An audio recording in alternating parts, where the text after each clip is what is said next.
All right, let's get started. Welcome back to the Highroad of Maluviette, a high fantasy 5e campaign. This stands as the first of 4 20-level campaigns we hope to play through as part of the Forgotten Deity story. Our adventurers consist of retired heroes and folk with something to prove as they travel an 1,800-mile stretch of mountain road that used to serve as a trade route between two countries to clear it out and make it accessible again. They have to contend with the standalone problems on the high road, mysterious purple crystals known as torment fragments, and both player and character sharing a single body. The heroes of this story are Pius, a warforged cleric played by Deuce, Nick Mare's Askjaw, an astral elf wizard played by Dylan, a dwarf former ship captain named Captain Darbic J. Flowers, played by Justin, Lance is playing Wrath Stormskell, a blue dragonborn sorcerer, the young Tempest Falls, a half-elf fighter played by Maya, and Star with her Lotuston halfling druid Twilight, who we've recently discovered is also part angel. So, does anyone want to attempt the recap of last week? I know, Dylan, you didn't get a breakdown where one week ended and the next began when I recapped you. Yeah, I realized that when I was reading through it again. I was like, there's no clear of when happened when. What happened? What did I do? I don't remember. TLDR, we are fucked. Oh, it's just a bunch of oozes right now. No, yeah. That's not what I'm talking about. Oh, that's right. So yeah, anyways, last session picked up where Nick had just undone the spell that caused the respawning zombies and ghosts. With that, you all began to check around. For the most part, everyone just kind of left the loot laying around. Wasn't too interested in it, other than some potions that Pius picked up, and Twilight picked up a couple of things. Tempest ended up finding a, hidden switch in the floor of that center room that had led upstairs. She heard movement down below, and Pius decided to cannonball to get through the floor. While in that room, Dark Vision wasn't giving you a good clear-cut look of everything, but you could see some banners, probably to a deity up on the walls. There was an altar in the center of the room, bed, work desk, all that, which was a little odd since the room upstairs on the second floor was already an altar to the goddess Saloon, a deity of knowledge. Generally considered a good deity. Before Captain Flowers could rush in and grab the book as he attempted to do, he was held back, and Nick lit a torch. And that's when everyone had the oh fuck moment of this is all Vecna related. And seeing the book on the altar bound in human flesh, it was pretty quick and easy to deduce that it was the Book of Vile Darkness. Nick and Tempest ended up failing some saves as they were tempted to try touching it. Nick was stopped by Pius, who grabbed them. Tempest, on the other hand, touched it and took a metric fuck ton of damage. It would have been more, but Pius literally threw Nick into Tempest to make her drop the book. From there... You used me as a weapon? Yeah. Yeah. I must have missed that part in the recap. It was great. Nick, super effective. All right, go ahead. Yeah. But there was a staircase, so everyone tried to take that and get out, because that seemed to be the way in and out of this room naturally. Captain Flowers turned around, set a bonfire right on the altar in the middle of the room with the book, to which the book glowed purple, and the fire suddenly blew up, taking in the whole room in its flames. The way out was blocked. Is bullshit. Oh no, it's almost like the second time that IRL you guys have dealt with throwing this fucking book in fire and it made the flames go weird shit. Yeah, but the path was blocked. We'll probably do it again. Probably. We'll see what happens when you encounter the Book of Exalted Deeds, though. Third time's the charm, baby. Yeah, getting up to the top of the staircase, though, it was kind of apparent that it didn't properly lead out, as the ground was solid right there.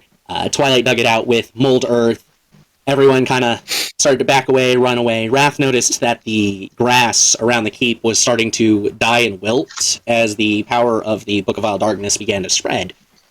As everyone began running, Nick took a stab in the dark and tried to spell magic to put out the fire that was spreading. Since the spell, presumably that should work, and it did. You rolled really goddamn high, Nick, while you weren't here. Nick the Savior again. Nick the Savior again. The fire was out. Everyone began heading back because it was on the exit they came out was on the opposite side from where they had entered. And on the way, they saw the body of the fairy from previous and took it back to camp with. No one really did much that night for the most part. Everyone just kind of went to sleep and woke up hella early. Nick and the hermit went off to bury the fairy, who ended up reanimating for a brief moment. There was a little bit of a conversation they had. and Nick sent the hermit back with a journal that allegedly belonged to the master of the keep. And Wrath quickly deduced the password for it was Vecna. Stab in the dark there, but pretty obvious. It opened and you began reading it. You were able to discover that the master of the keep had been working for Saloon, but then Vecna came to him and enticed him with dreams of a wonderful and amazing world, to which he began work on a spell called Universal Eye that allowed him to essentially cast scrying into other realities, trying to find the reality a certain ritual existed in. He ran across one called Harmoonly that he noted he was exceptionally interested in because of its lack of arcane deities and magic. But he eventually found the world he was looking for, Maluviette, and then began working on a spell that would bring him Maluviette, Universal Shift. Presumably, since the last entry he had was that he was going to cast the spell, he cast it, and that was really what caused everything to go wrong with this keep. And Nick kind of reasoned out as everyone was discussing it, and they returned that the ritual that Vecna was looking for was more than likely one that they are in possession of, and only them. After that, everyone kind of got on their way, went back into the tunnels. You all managed to travel for 10 hours in these tunnels, and just no end in sight, no real branching paths or anything. You began to set up camp for the night, and Twilight, being the cheeky bitch she is, decided she was going to go on ahead. She found a collapsed portion of the tunnel that led into a naturally formed tunnel, and continued forward a little bit until Wrath just caught up with her and was like, come on, let's go back, we can deal with this shit in the morning. Everyone got a good night's rest in, except probably Wrath, who had a dream about the Book of Vile Darkness turning into this entity that you all keep seeing in the void, who claimed to make Vecna look pretty weak. Then you start heading down the tunnels. You're seeing signs of ooze creatures, which fits the warning you all received. Scraps of cloth, armor, weapons, no bodies, which again is in line with ooze creatures. Until you came to a large open cavern in which you could tell there was a black pudding in the center of it, and Pius spotted 5 other ooze creatures hanging from the ceiling.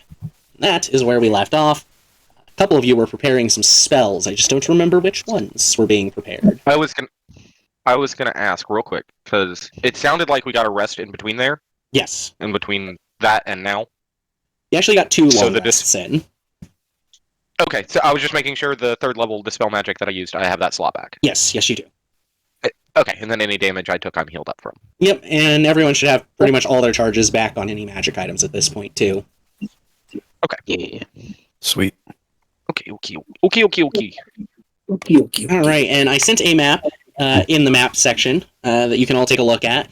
I've got it up on screen behind our PNGs.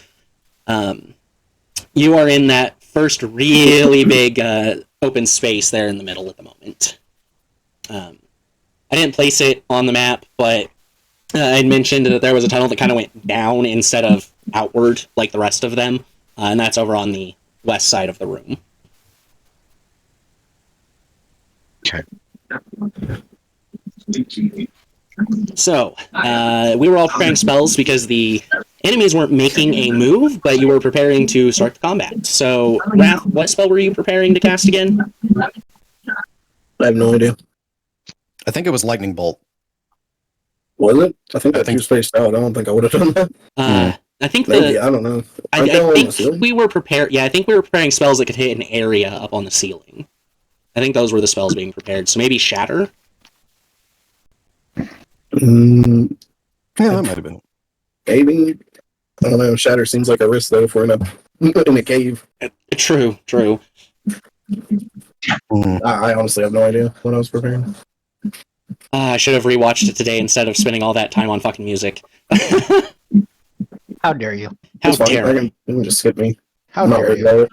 Yeah, Pius, I think you were preparing a spell as well. Do you happen to remember what it was? I think I was ready to Eldritch Blast. Yes, you say it, and I remember it. So, yeah, you were preparing Eldritch Blast. Captain Flowers, Nick, you both are capable of preparing spells if you would so choose.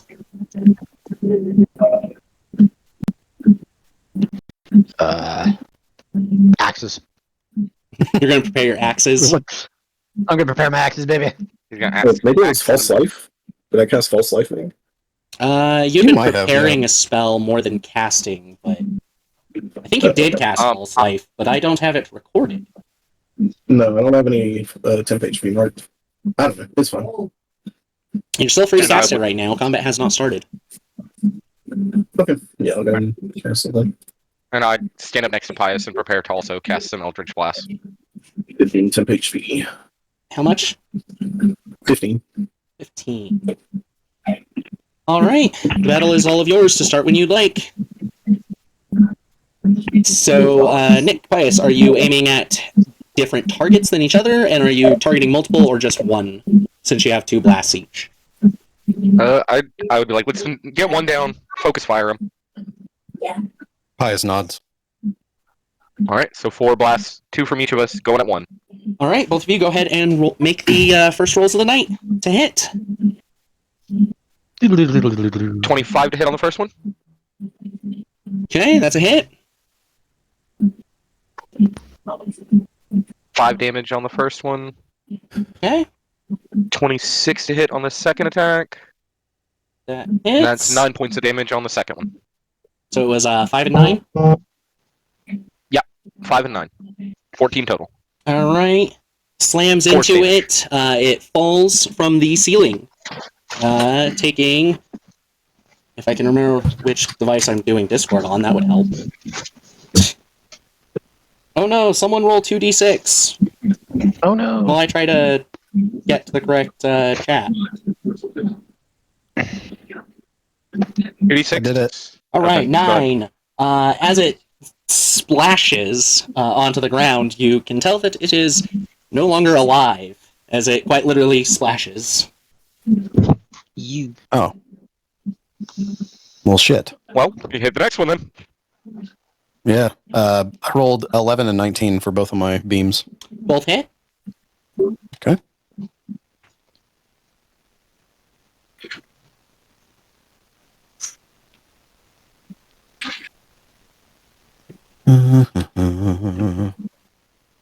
Where's the... There it is. And everyone else go ahead and start rolling initiatives.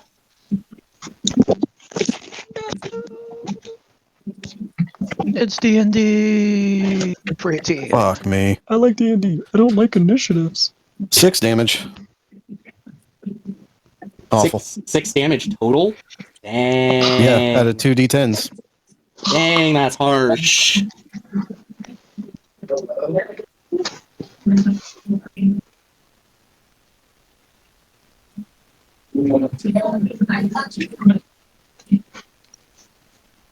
my god.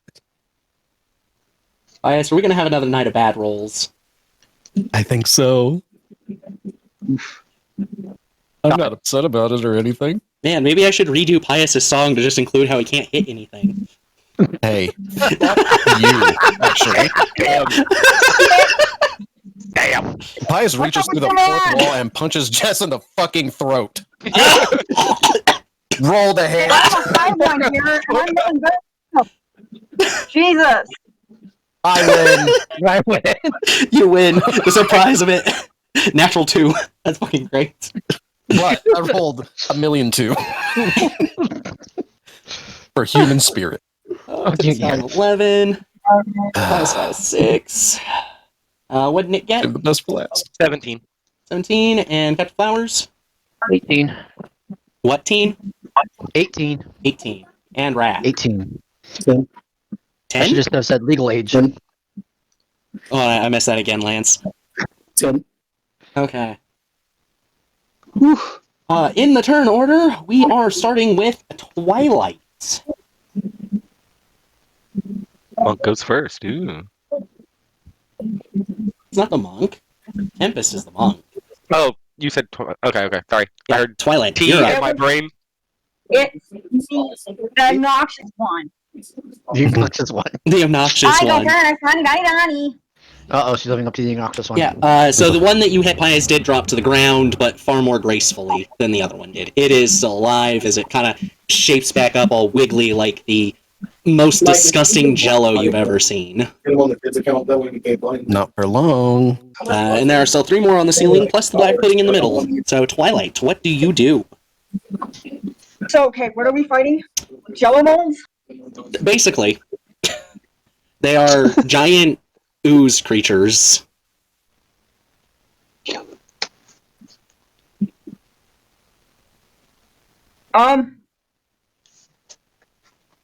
Let's see. And a reminder, you guys figured out fire wasn't necessarily super effective previously by throwing a torch into one of the goo puddles that had been left behind. Did I get my snack bag from Tempest's bag today? No, I don't think anyone's pulled from it today. Combat has started, though. Yeah, I was thinking getting a jello mold and just smacking them with the jello mold and see if it works. Get a big plate of jello and try to smack the jello monsters. Yep. I mean, you can attempt that. You can attempt to use your action and ask Tempest to open her bag. May I have some jello, please, Tempest? We are fighting. I chuck it at her face. Free action. Throws bag of snack bag at face. All right, Twilight. You get it, and you can pull out a big old plate of what appears to be yellow jello of some kind. Sweet. I'm gonna throw it. Throw it like a clown throws pies to the face? Yeah. Okay. 1d20 plus dexterity modifier of 6. So 1d20 plus 6. Alright, you successfully just smack the jello into this thing. To no effect, really. You do deal 1 point of damage because the plate's a little hard. You see it kind of hit, and the plate itself stops on the edge and starts slowly sliding down. The jello's on the inside, and you can see that it's kind of bubbling and boiling inside of it as it quickly gets dissolved. Oh, no, that's So the jello gets dissolved, or the thingy gets... The jello gets dissolved. That didn't work. Huh. I'm surprised it didn't work. Shit. The thing that's been digesting people digested jello, huh? I'm not surprised that you're surprised. Why? So, I guess I use my movements. That's it. Alright, are you moving towards it? Because right now you guys are kind of closer to the south end, where you came into the room. Yeah, I mean, you were all pretty close to each other, so you still have movement. Like, you can move further away down the way you came, or you can move towards the jellos, the monsters, if you want. Okay, I think I'll just stay where I'm at. Alright. That brings us to Captain Flowers, then. Your turn. Let me see. How many are currently in front of me at the moment? Technically all of them. I mean, 3 on the ceiling, one of the ones from the ceiling on the ground, and the big black pudding in the middle. Those 2 are in front of you. The big black one, huh? Yep, the big black one. Wait until you see the bigger, blacker one. Ooh, is it rude for her pleasure? Presumably. Oh. Hey, yo! Just remember this joke later. Good lord above. Oh, good grief. Okay. Captain Flowers starts running towards the bigger, blacker one. The big black one, sorry. The medium black one. He's going for the bigger, blacker one, so he begins to run down one of the other tunnels. Okay, you run at the big black one, and are you going at it with Mama and Mia, then? Mama Mia, yep. Alright, roll your 2 hits. Come on, baby. Come on, baby. You could take it. I can take all of it, baby. Yeah. I just want y'all to know that you literally are going to hit these things unless you nat 1, so... Oh. Their ACs are 7 and 8. I'm sure I can make it happen. Don't challenge us. 15, baby. 15, okay, you hit. Go ahead and roll that first damage, the 1d6 plus 3 plus modifier. That is going to be 13. 13 as you slice into this thing aggressively. Yeah, you pretty much cut through it just like you would a big old bowl of pudding with a butter knife. Doesn't necessarily seem to have a massive impact as the wound just kind of closes on itself. But you can go ahead and roll Mia now. That's just going to be 8. That hits. And then that is going to be It's just cold 1d6. It's 1d6 plus 3. You don't get modifier on your offhand. Oh, 1d6 plus 3, then that's just going to be 6. That's what I was thinking. Okay. All right, you got your attacks in, and you moved up, and that would make it Nick's turn.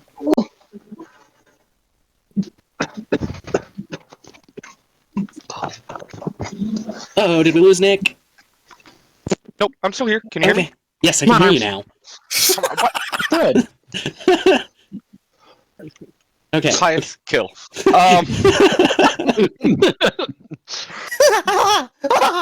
Oh, nope, wrong one. Oh, yeah. Right, sorry. Hold on, not that one, not that one. He's waiting for that kill word. Yeah, I'm gonna Eldritch Blast, the big one. The big one? All right, go ahead. Roll that to hit. Just roll 1 for both beams. 16. That's a hit.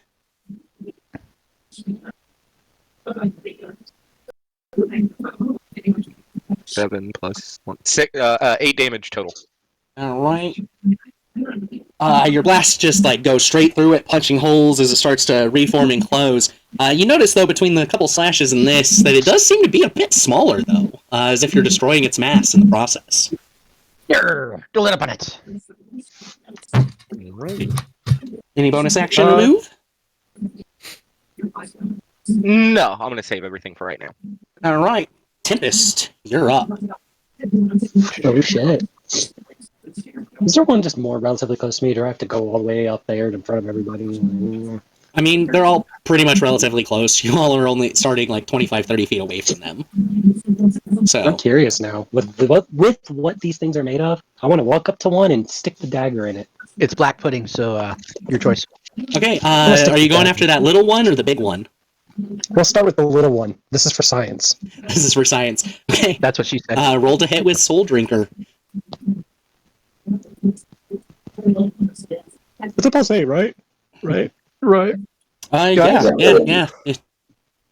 19. If I miss, that'd be horrible. That would be a nat 1. Mm-hmm. Okay, roll your 1d4 plus 8. Ooh, max damage for 12. Just this is for science, guys. I want to see what happens. Just slide it in. So unlike with the zombies and ghosts, you don't notice any type of energy come off of it, but you notice the mass of this smaller gray ooze just kind of shrivels up down to half the mass it was before.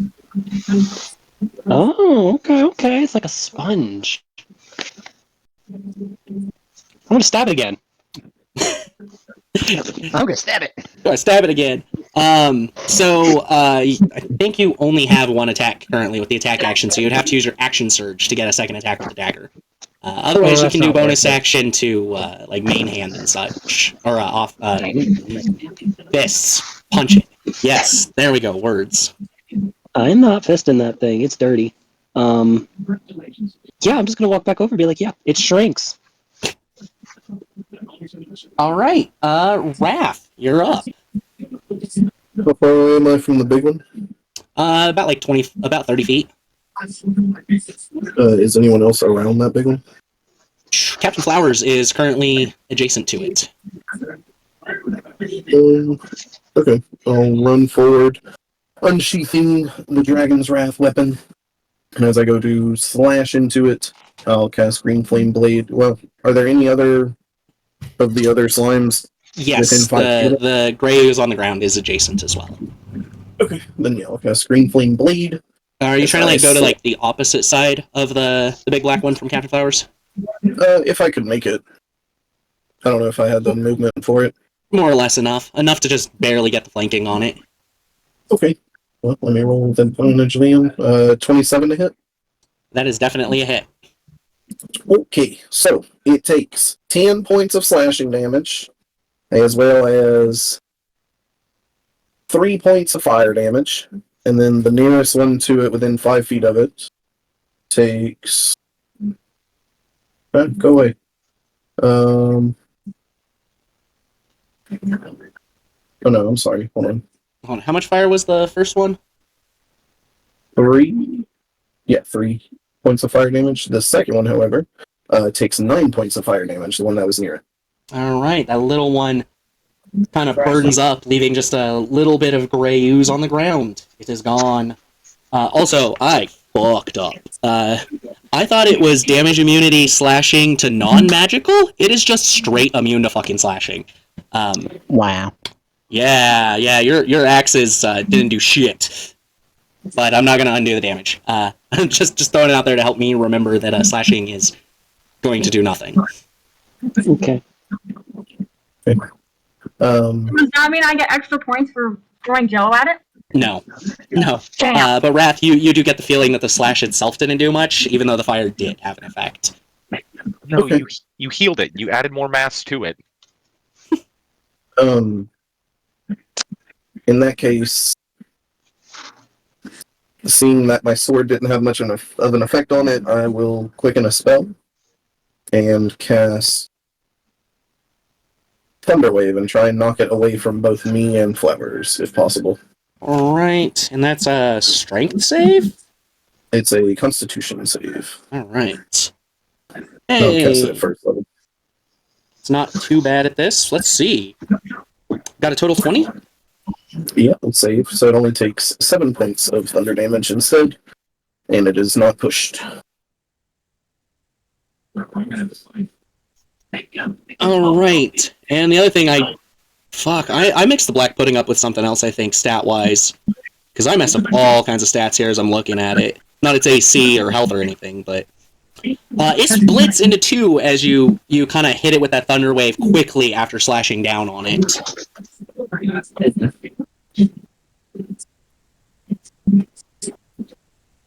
That's my turn. Movement, action, bonus action.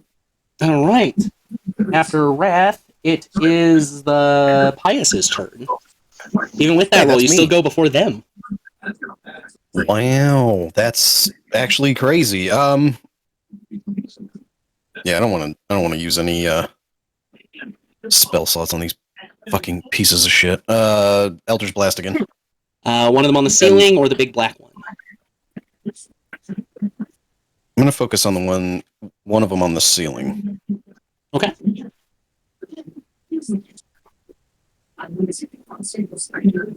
Am I also rolling 1d20 for both beams, or Yeah, just 1d20 for both since you're targeting the same creature.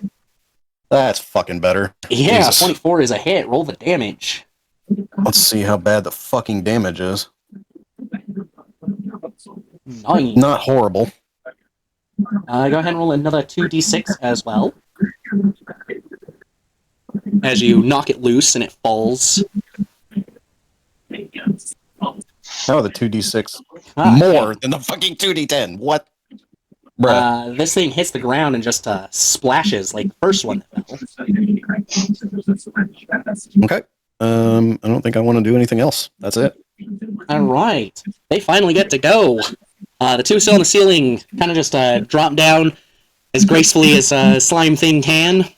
One moves up to Wrath, one moves up to Captain Flowers. They do not have flanking with the giant one. And they are going to make their attacks, one on each of you.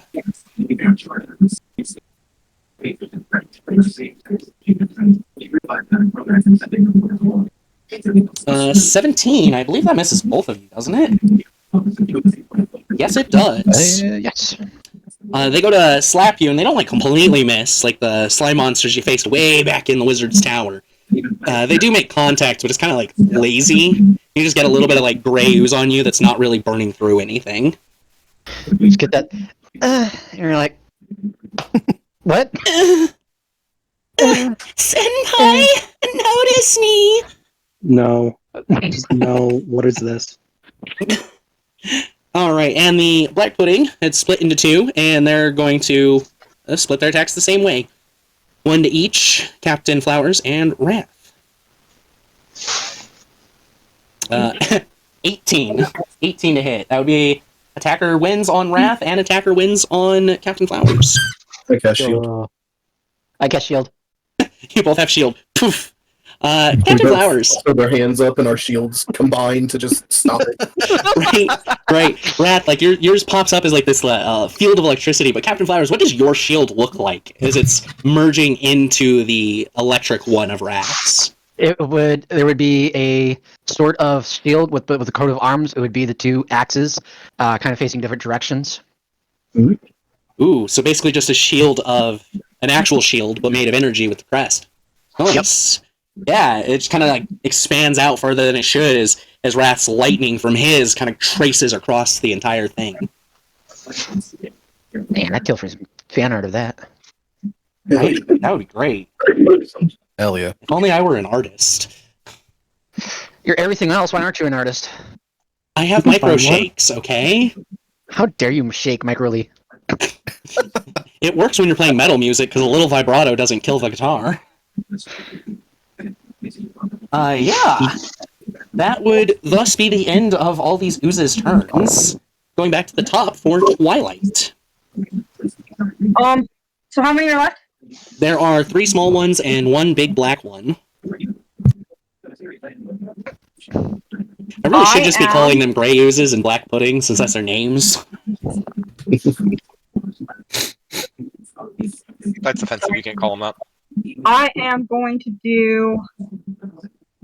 Let's try some. Let's see. My staff of insects is charged up, right? Yes, it is fully charged up, but these things seem not all that dangerous. And you know that your staff has limited resources. You can also tell that like everyone else is kind of holding back a bit.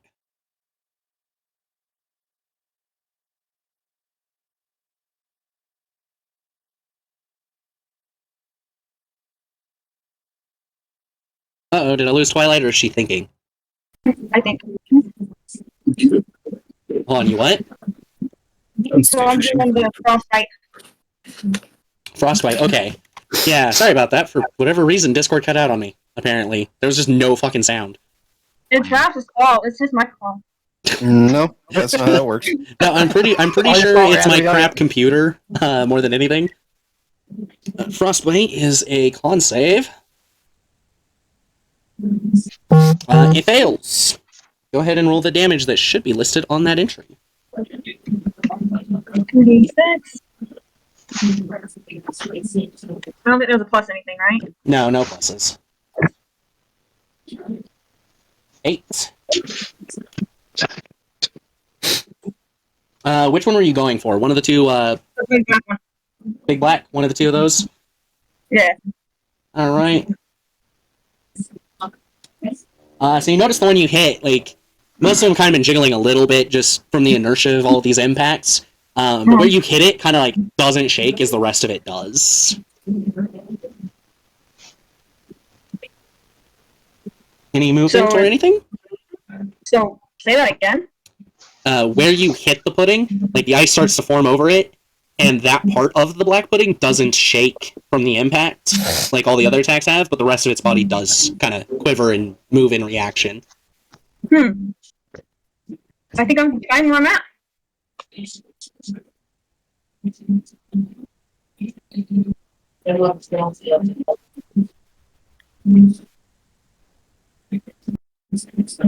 Alright, then after a Twilight is Captain Flowers again. Captain Flowers is going to cast Branding Smite. Branding Smite. Alright, roll that to hit then. With Mama. Mama. Is Branding Smite a cantrip? Or a leveled spell? No, it's a second level spell. Gotcha. We have 29 on this one. That's a hit. Yes. So don't bother rolling the 1d6 slashing as it's immune. Alright. But that does come with radiant damage, which is 2. 2 radiant damage. This is 2 radiant damage. Yeah. Hey man, it adds up. Exactly, a little bit each time. Chip damage for the win. Alright, second one is going to be 11. And that goes with... So you had to use a bonus action to cast the spell so you don't have an offhand attack this turn. Fine, I'll cast it again. That would be 5 damage. 5 damage for For what? An offhand attack that you don't get? Are you kidding me? I cast it. You should do it. It's Branding Smite applies to the Branding weapon and takes Smite. your bonus action. Because you have to use a bonus action for the offhand attack. You just don't have it. I'll bonus action you. Fine. The I one hit you it, I don't hit, do though, anything. does split into two. Yeah. It hit two smaller ones that are still alive. Hi. But they are considerably smaller at this point. They're like a couple feet in a diameter at this point. Those two. I cast kick. Cast With shoe. kick. Nick, your turn. All right. I'm gonna keep focusing on the big black one, which is probably not as well. I guess it's So, split into two. It's So split into one, three at That this black one, point. can you? So the black one is split into two small black ones and like a medium black one. All right, let's go for the medium one. All right. Eldritch Blast. Roll 2 hits. That's a nat 20. Hell That yeah. is going to be 20 plus 2d10 then. So 31. The one you are shooting at just bursts, launching black goo all over the place, causing Wrath and Captain Flowers to get even dirtier than they were. And Yeah. Tempest, Tempest backed off. That's right. Anything else then, Nick? How far away are they from me? About 30 feet or so. Yeah, I'll go ahead and move back away All right. just to make sure I'm at least 60 to 90 feet away from them. All right, about 60 feet is the edge of your dark vision, so I'm going to say that's probably the one you want to do then. Yeah. Reasonable. All right, then. That would be Tempest's turn again. Woo! Well, I don't have magic. My weapon won't hurt it. Your slash won't. Daggers don't You can slash, they punch. pierce. I want to shoot. I'm going to aim and shoot. You're going to aim and shoot. I'm going to aim and shoot. All right. That's a thing. Aim and I have- shoot. Ranged. And 18 does hit, but which one were you shooting at? One of the two black ones or one of the two gray ones? The black one. All right, a small black one. Go ahead and roll your damage on that. Did that function off the 2d6? 2d6 does not sound right. Okay, so that's what the actual blade of the scythe. Okay. Yeah, that's the blade of the scythe. Okay, so 1d4. It's longbow damage, so 1d8 plus 5. Plus 5. Oh shit. 7. 7.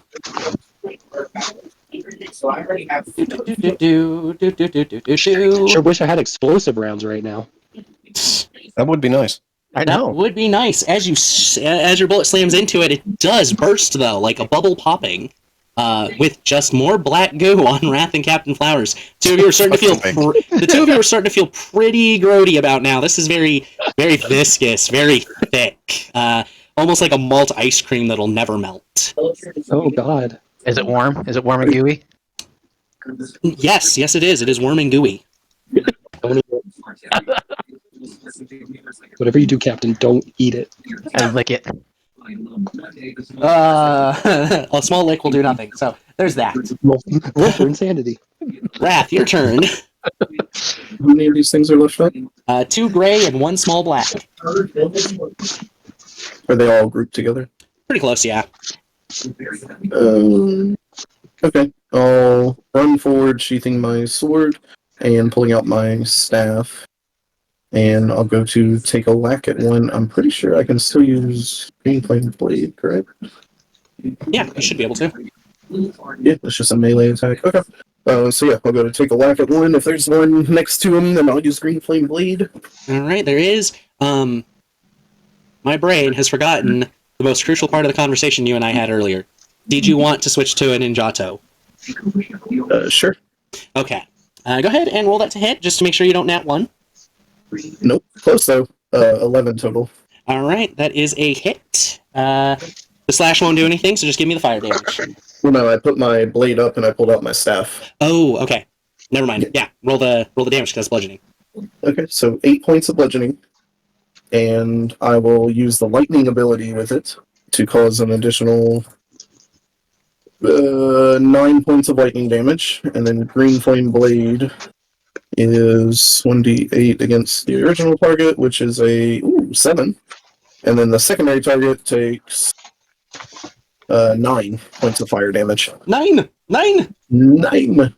So the black pudding that you hit to start, the small black one, didn't exactly have much health. Your initial bludgeoning attack actually took it out as it kind of... This one popped more like a balloon than a bubble. A bit more violent, especially as the electricity kind of surged through it, and then the flame itself. And as it launches out on the two of you, you can feel the heat of the green flame blades on your face as you get splattered with even more black ick. It don't smell so good. Yeah, Captain Fudge, you got a little on your beard or on your mustache right below your nose, and it smells very much like being in a waste management facility. I lick it. And I swallow it. And I go, it smells so bad. But it tastes alright. God damn it. Alright, Pius, it is your turn. Why are you like this? Because it's my job to see if every monster is edible. Delicious in Great Dungeon has character. done terribly amazing things to you, Justin. I have watched that show twice already. I love it. Alright, Pius, you got 2 gray oozes left in front of you. One that has been hit by some green flame and one that has not been touched yet. I'm gonna go for the one that hasn't been touched. Eldritch Blast. Eldritch Annihilation! 20! Your minimum damage for a critical hit on Eldritch Blast is 22. Its health is 22 as you blast it into nothingness. Yay. You did it. You did it. Pius claps his hands together. Actually, it'd be more like tung tung tung tung tung tung. Why are you not on the front line more often? Pius There you flips you off. You do have a bonus action, and one No, I'm enemy good. remains. No, I'm gonna use my free action to flip that thing off. Fuck that jelly. And it is going to try to hit you with its little pseudopod attack. And as it does so, its pseudopod forms to mimic your hand, flipping you off now. Okay. With its 8, though, it was too busy trying to form it and kind of just threw its arm up across your front without ever making contact. I put up my other hand with a middle finger.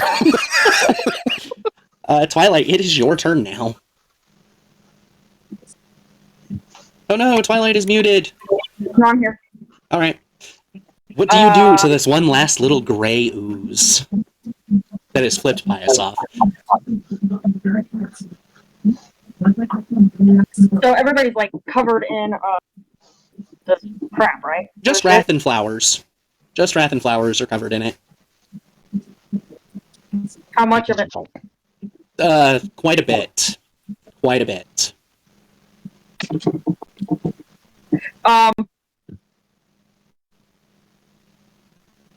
Let's see. How far away from that thing is it? How far away are you from the enemy? Yeah. Probably about 25 feet at the moment.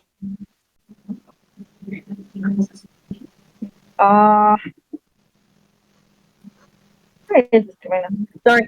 Technical difficulties. Oh no, it's an episode of Dork Adventures. Who would have guessed? I'm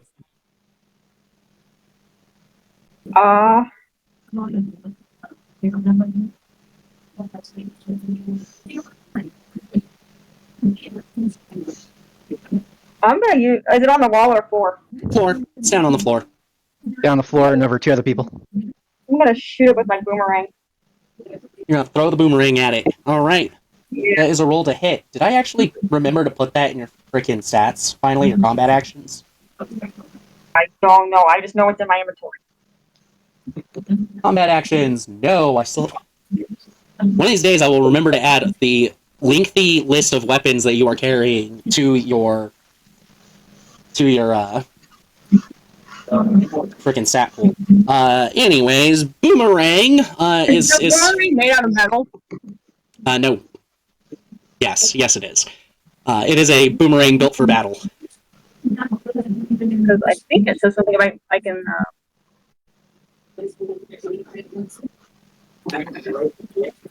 So if you cast heat metal on it, you're gonna have to wait till next turn to I throw don't it. have heat metal. No, that's right. Yeah, but you are completely free to throw your boomerang. It would be 1d20 plus proficiency, I think. But I can do the enhanced ability. That's what I was looking at. That would take your action and still keep you not being able to use the boomerang till next turn.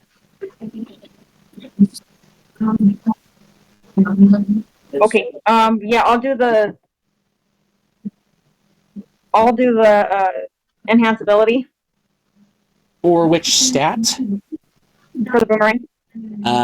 Doesn't enhance it doesn't enhance items. It enhances your stats like strength, dexterity, constitution. Okay, yeah, never mind. We'll just do boomerang then. All right, it is gonna be. You will not be proficient with that because druids do not get those martial weapon proficiencies. So 1d8 plus 6 or 1d20 plus 6. I don't know why I said 8. So would it be 2d20 since I don't have a proficiency? No, 1d20. You just don't get your proficiency bonus, so it's only a plus 6. Doesn't matter. Critical hit.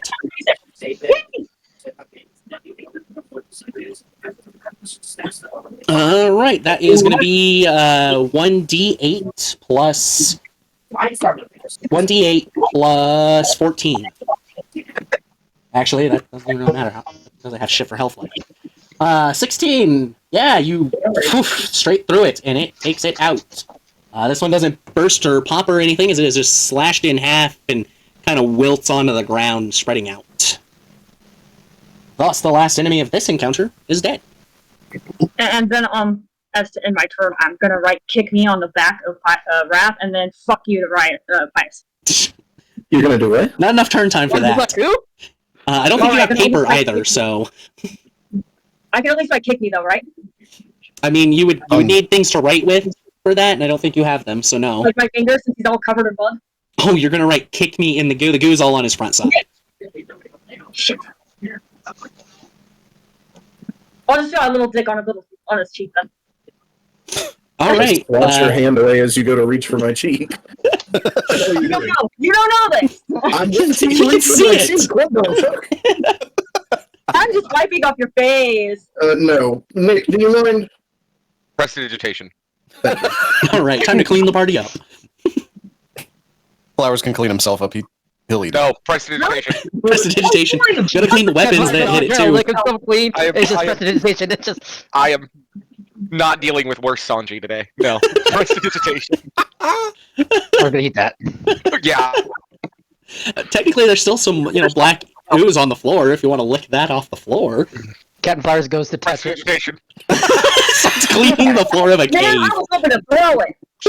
Who's the real monster in this campaign? How dare you? Guys, Dare you? I don't know what you're talking about. It's always been me. Nick's the BBEG confirmed. Yeah. You have Rome to start exploring again. Go ahead, touch another one.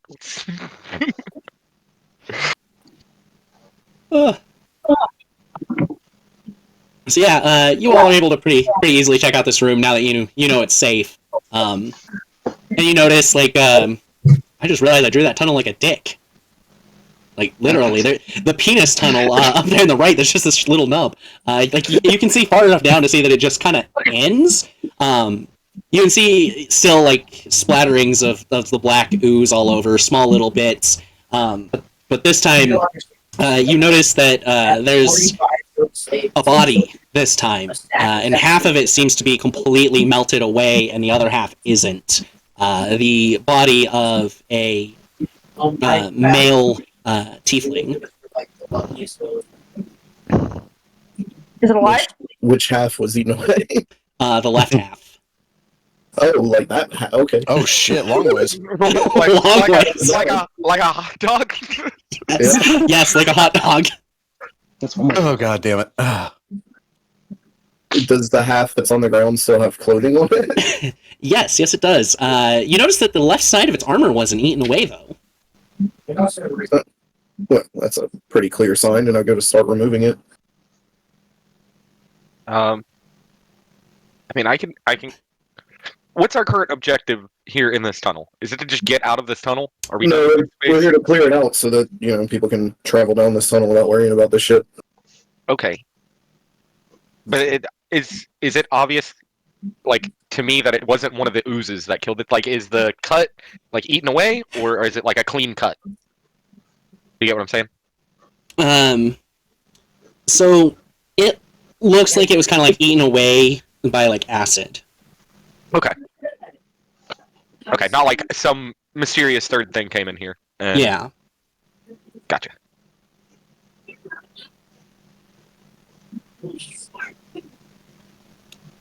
Yeah, the only real odd part about it is just that it was only half eaten and in a really awkward way.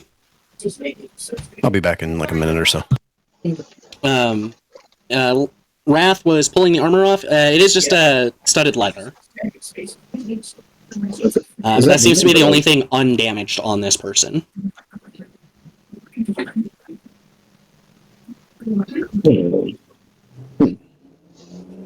think we have 10 minutes?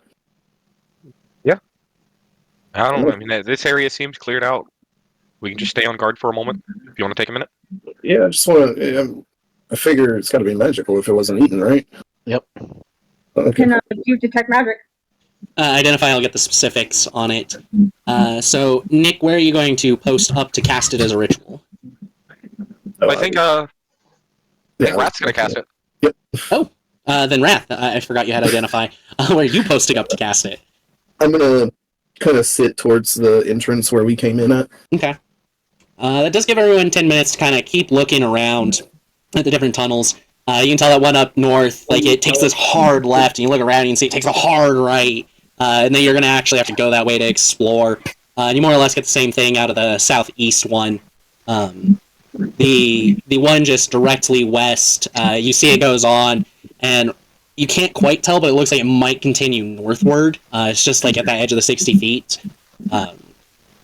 While looking though, you see a lot of red ooze puddles in that particular tunnel.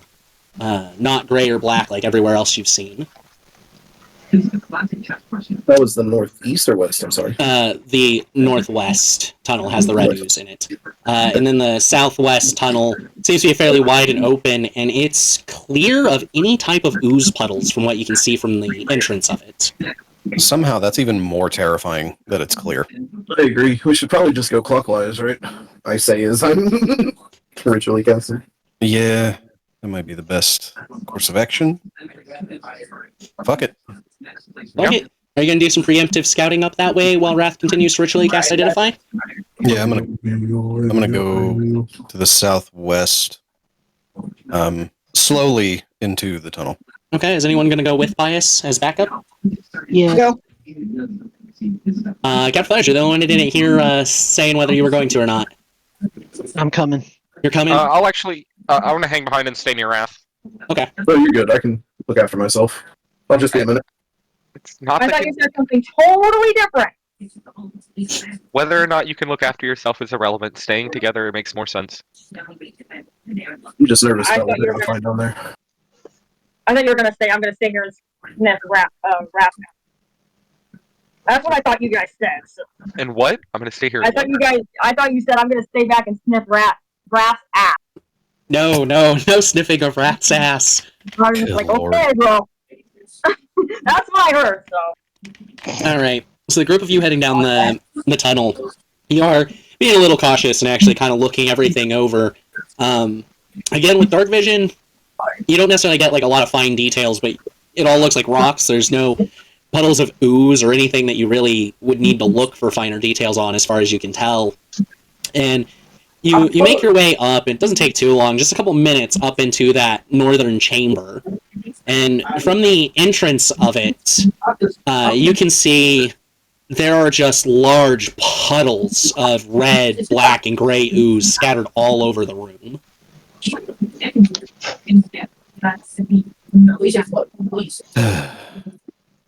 A quick look over to the right, though, kind of the south, just to the right of the entryway, you can see what looks like maybe like a 2-inch gap in the wall itself. and just a slight trail of ooze through it.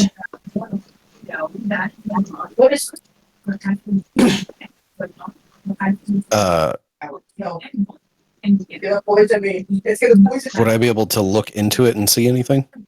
The gap? With the dark vision, like you look down, and you can see it goes on for at least 60 feet. But the only thing kind of in this hole are just little bits of slime and ooze as if they've been traveling through it. Okay. And that path is, of course, going southward towards the main room, where you started. Uh-oh. Okay. I guess we'll backtrack then. We know what's up there now. Yeah.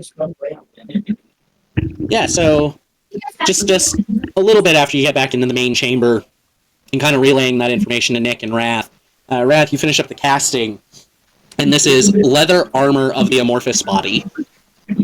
Essentially, it lets you do what oozes do and go through spaces as small as 1 inch. It does require attunement. Damn. But I can do that with no problem. So you know. Yeah, you can turn into little creatures to go in the 1 inch, but this kind of gives other people in the party the potential to do so. Hey, I'm the only one that can do that. I'm special. Right. Yeah, you're not quite sure how that would feel to just, like, basically become an ooze and going through small crevices, but that's what this armor does. I want it. Strangely ironic that someone came in here and died while wearing that. Is this a homebrew item? Yes. Okay. Yes, this is Did you this. tell me the rarity? So since it's basically just movement, I'd call it an uncommon. Okay. Thank you. Is it wrong? I really want it on Pious. Metal slime. I like the sound of that for some reason. Uh-oh, time to quickly homebrew stats. Yeah, so you know what this armor is now. I don't think anyone wears leather armor, right? No? Okay. I'll I shove do. it in my bag. All I right. do. Don't you have armor? Didn't we give you armor? You asked. I wear leather armor. Yeah. No, I I mean- just wear leather. That's right. I just wear leather. I don't think I have any armor. It's leather is the type of armor. The word armor gets dropped off in all the stat blocks. So if your armor is leather, it's leather armor. So yeah, I wear leather. Okay, so what are you wearing right now? Just regular leather armor? Magical studded leather that she obtained previously. Okay. Do you want to trade for that? Sure. Wait, do I have to be attuned to it now? With this, yes. The armor that you're wearing now, you're already attuned to. What you're proposing is just switching the two out completely. So What does it give me if I do that? this new armor lets you go through small spaces. Lets you basically be an ooze monster. Yeah, I want to do it, please. Please. Sure. I'll trade you. Thank you. What is the armor she has? I'm gonna go ahead and describe before I reiterate the name. You kind of like are handing over the armor to her, and she starts to try taking off what she is wearing. But the armor itself won't come loose from your body. This is the first time you've attempted to take it off since you put it on. It's Voidwalker armor. Well, are you gonna trade or not? I just start bashing myself up like against the wall, going, "Come on!" You see her furiously rolling around, slamming into the wall like a cat wearing a harness. Rats just watches us and slowly puts the armor in his hands in his bag. Guess not. Don't. It's great. Yeah, Twilight, the part that you missed when you got the armor and attuned to it is that it is cursed. You haven't dealt with the full curse effect yet, though, as I haven't felt it was really a good time to use it on you. So, yeah. You aren't able to get this armor off. Of course, Nick, you know what's going on. You know that this is just a curse and can be removed with remove curse. Yup. I ain't saying nothing. I don't know that. Can I do detect magic on it? People will come loose that way. You already know that it's magic. Detect magic won't get you anything. Hey, Twilight can cut you out like a can opener with my scythe. I'm not sure you can, actually. So that would technically be using a variant rule. Like, just base game is kind of like, oh, yeah, magic items don't get damaged by shit, unless specifically said. But there's variant rules covering damaging them and trying to break them on purpose. So, what we're technically, yes, you can attempt to try destroying this armor while she wears it. There's no guarantee you'll be in one piece, but we can at least keep most of you together. what? Wait, maybe I want to reconsider this. This is a one-time offer. Brad pulls out his pipe of monsters and just starts puffing on it, watching. This ought to be interesting. Okay, all right. I reconsidered this. Well, I guess let's try to do this and see how this works. I'm trusting you with my life here. You don't know me. So Tempest, go ahead and describe kind of how you're trying to go at removing this, damaging it. Using the point, I'm going to try to, like, get it into the back of her, but, like, starting at the top of the neck behind her head and, like, try to get the tip downwards, down her spine. Okay. Okay. Like, actually, like, some can opener, like, trying to get it underneath and then try to wiggle it. Even if it hurts, I'm going to wiggle. Okay. Go ahead and roll a d20 plus strength. No, dexterity. Dexterity. You're just trying to finesse this.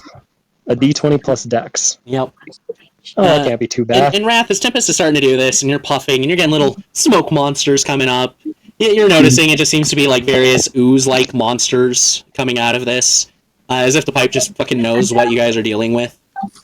He looks down at it and shakes it a little bit, like, "Oh, you fix yourself." Puffing. You know, I'm gonna lean up next to Wrath and Pius because I'm assuming the three of us are all just watching this happen. Oh, Yes, if I had yes. popcorn, I'd be eating it. Snack bag! Snack bag! Snack bag. So the snack bag is technically just sitting on the floor because Twilight dropped it and no one picked it up. She what? And I accidentally kicked it very violently. So with that 13, you do manage to basically get the scythe like kind of like locked in a solid position, but you don't make any progress towards actually getting it off. But now you're pretty sure you have it in a good position, and you can start trying to cut through. So go ahead and roll a strength check this time. And what's coming out of the snack bag? Anything special? Oh, it is. Has anybody ever gotten like the variety popcorn tins that has like the Oh my gosh, the those sweet ones- popcorn? Yeah, the sweet popcorn on one side, and then regular popcorn, and like cheese popcorn or something else on another side. Oh, that fucking cheese popcorn Yes. slaps. It's one of those. It's one of those little tins. Oh, So it is smaller than one of those tins normally is, but Yeah. It's a smaller one, of course. But I'm Okay. gonna look at you two and be like, it's surprising to me that they know that we know magic, and they don't just ask for help. You know, you're not wrong. And Raph reaches in the bag and he pulls out a box and it says Swedish fish on it. And whenever he opens it up, it's real fish.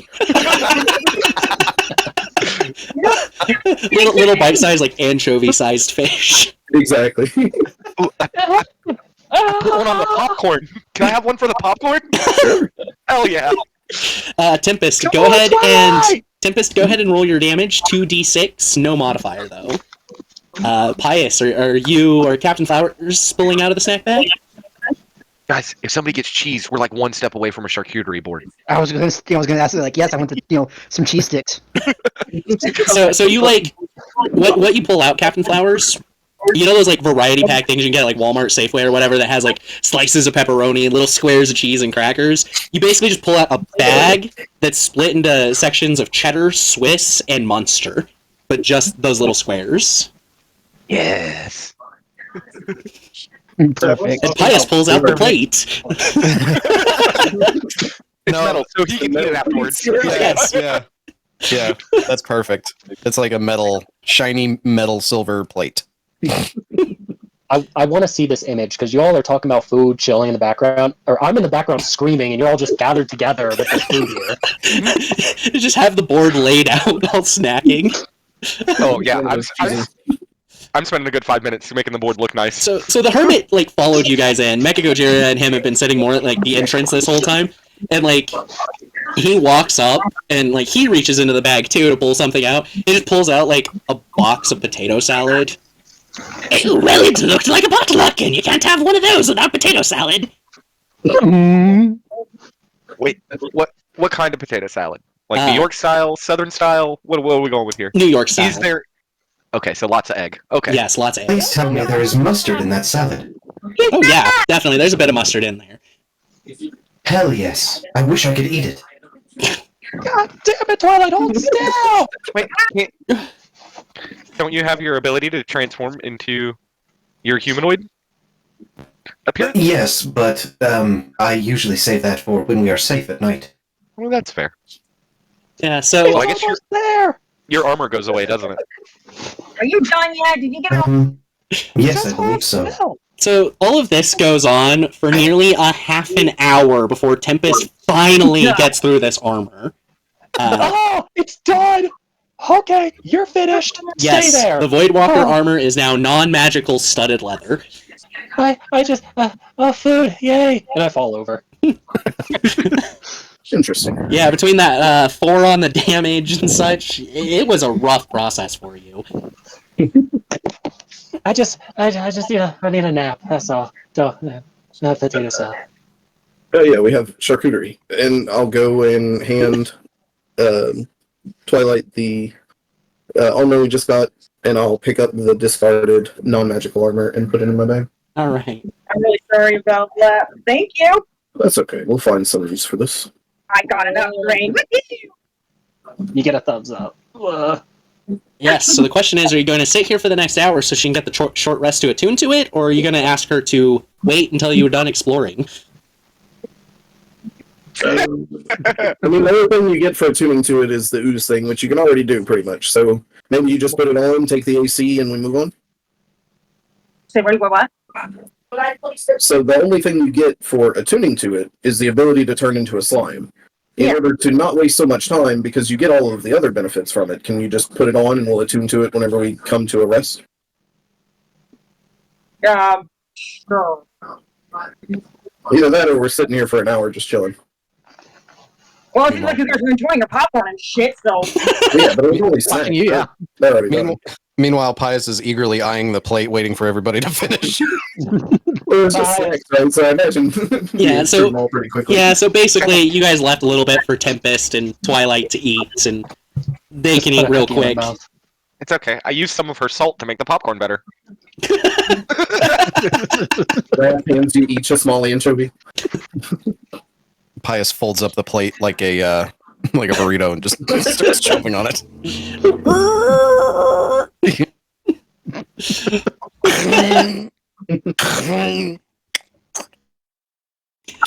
Yeah, all right. Sounds like a fucking grinder whenever you choose. So you all decide you're going to kind of just go clockwise on the halls. Are you starting with the one that you already went down and saw all the slime monsters? Or are you going to start with one of the others? Down there.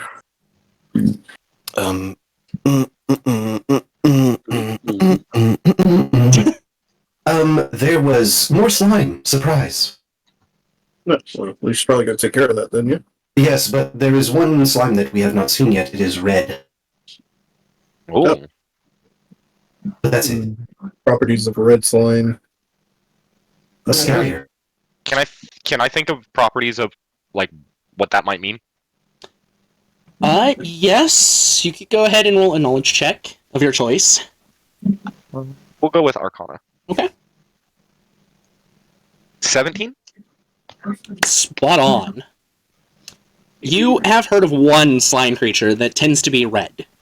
It is often created by spellcasters that work alongside dragons, but many dragons have been known to make their own as well. It's known as a dragon blood slime ooze. And unlike its other brethren, it's not just one of those scoop you up and while you're inside you get acided away. It actually has like a breath weapon where it just expels slime out at everyone. Otherwise, it's amorphous. It can do the spider climb thing.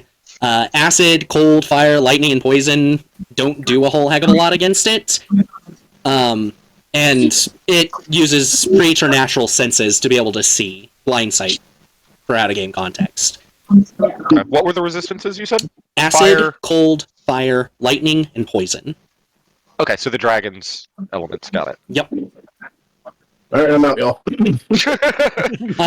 Wrath, you've been token on your pipe too, and it kind of more or less returned to a lot of normal monsters. You got wolves or a goblin, mostly low tier stuff. But the last one that pops up, as you're kind of putting everything away right now, you notice the form of a dragon actually form. Oh, it doesn't normally do that. That is concerning. I agree. And I will unsheath the Dragon's Wrath weapon and hold it out in front of me. And I'll go ahead and use one of my blade songs just to channel some arcane energy through it and kind of point it around the room to see, like try to use it like a divining rod, I guess.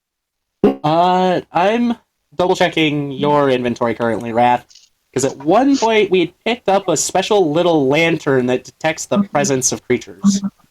I believe that was a dragon lantern, specifically. It is, but I didn't keep it. Someone else has it. Unless it was sold. No, I don't think No. Yeah, I know for a yeah, fact it wasn't sold. Yeah, we wouldn't have sold that. Yes. But I'm pretty sure, Pius, do you have it? Let me check here. I don't recall such a thing. I don't even recall that even being mentioned. No. It was You way have back. it, Twilight. I do? Yes, you do. Yeah, because it was put in the bag of holding. You were the first one to get a bag. Yeah, at the Yeah, time. you were the first one to get a bag. Okay, well, Be right back. Alright. so Did he just run down one of the tunnels? So that would have been one of those things that got deleted from your character sheet previously, so I'm adding it now.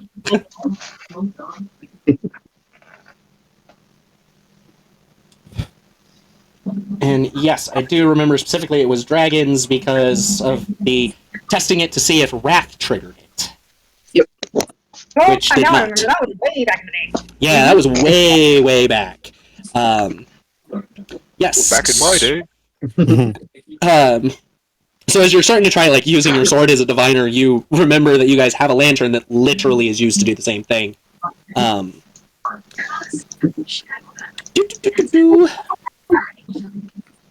Perfect. Required attunement.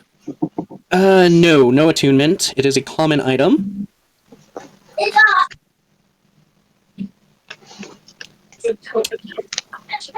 It does burn for 6 hours off of 1 pint of oil. And when you first light it, though, here in this room, it doesn't trigger. It doesn't say there's any dragons around. But you do have a light source now. Oh, perfect. Twilight, do you mind if I put that on the end of my... Trigger, Pius, or, yeah, Pius is the dragon. No, No, Raph is Raph. the dragon. Raph is the He's a dragon born. He is not of the dragon type, so it does not trigger it.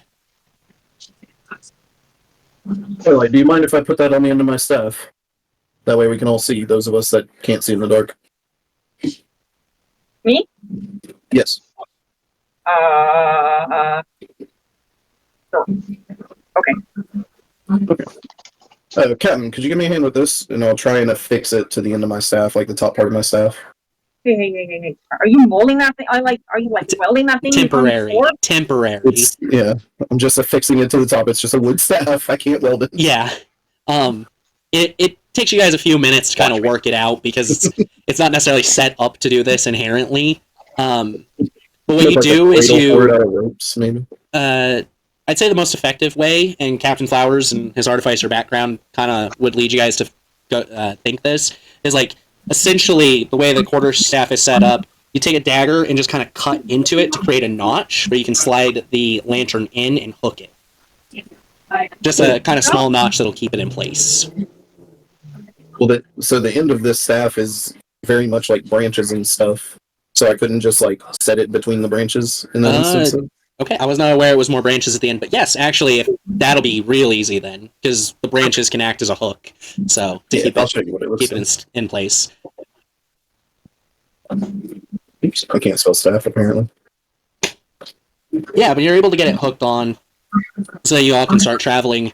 So the question comes back to, which tunnel are you starting with in this clockwise check? The one that you know is full of slime monsters? What do y'all think? Y'all are the ones who explored? Where should we start? Let's start at 12. 12 o'clock. Straight across them. You know, like clock.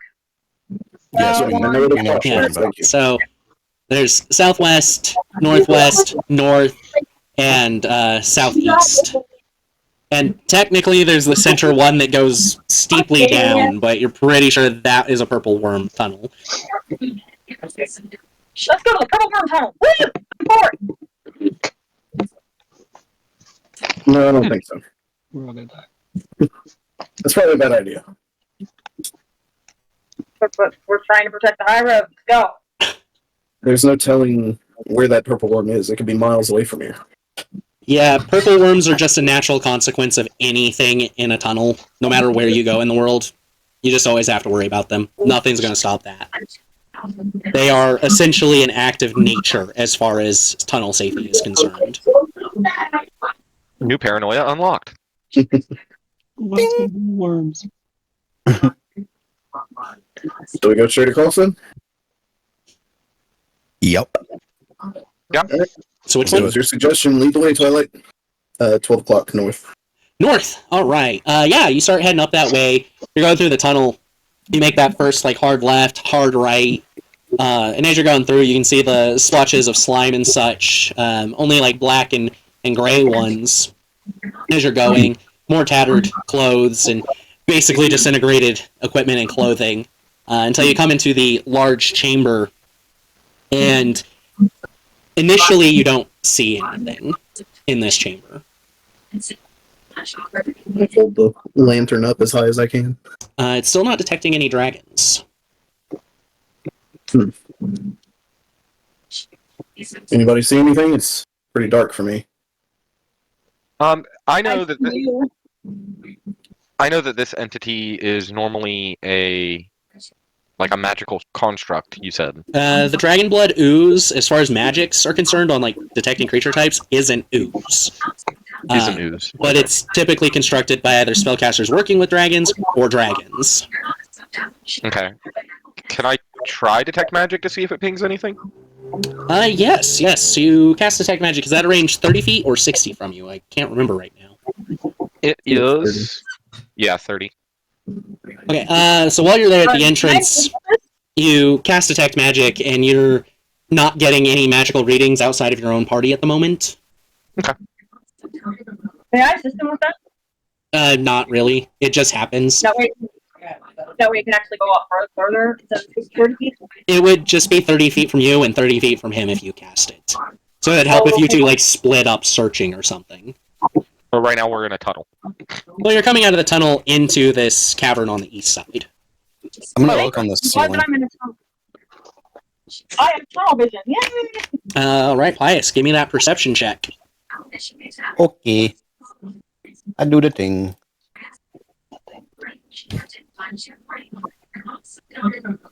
Where the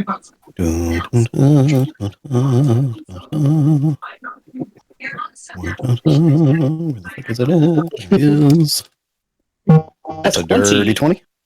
Yeah, as you're kind of looking around and you're squinting a bit, the lantern itself with some light in this room definitely helps for that 60 feet you get out there with the dark vision. And you notice just kind of as you're all kind of turning, looking around, and so is the lantern as such, you see a glint off of something on the ceiling. You're pretty sure you see some type of ooze-like body up there that it glinted off of. But it's, whatever it is, seems to have wedged itself in some crevices, so it's not readily visible. They're in the cracks in the ceiling. I'm gonna do my spider climb, and then I'm gonna change into like a how big's the crack? They're like 1 inch to 2 inches wide in each crack. And this is a massive area. That 60 feet only goes out to like the middle of the room. Like there are hundreds, if not thousands, of crevices like this through the entire cavern. I guess I can do a earthquake, something like that. Like mold earth? No, I have the other one. Mold earth doesn't work on solid ground stone like that. Oh shit. It has to be loose, which is the only reason it worked like back at the entrance of the tunnel at all, is because it was loose rocks. I think I have something similar to that. You have like earth trimmer and such. Yeah, that's but I feel like Wrath would point out again that that's probably not the best move, as he was avoiding chatter in the previous cave, in case of cave-in.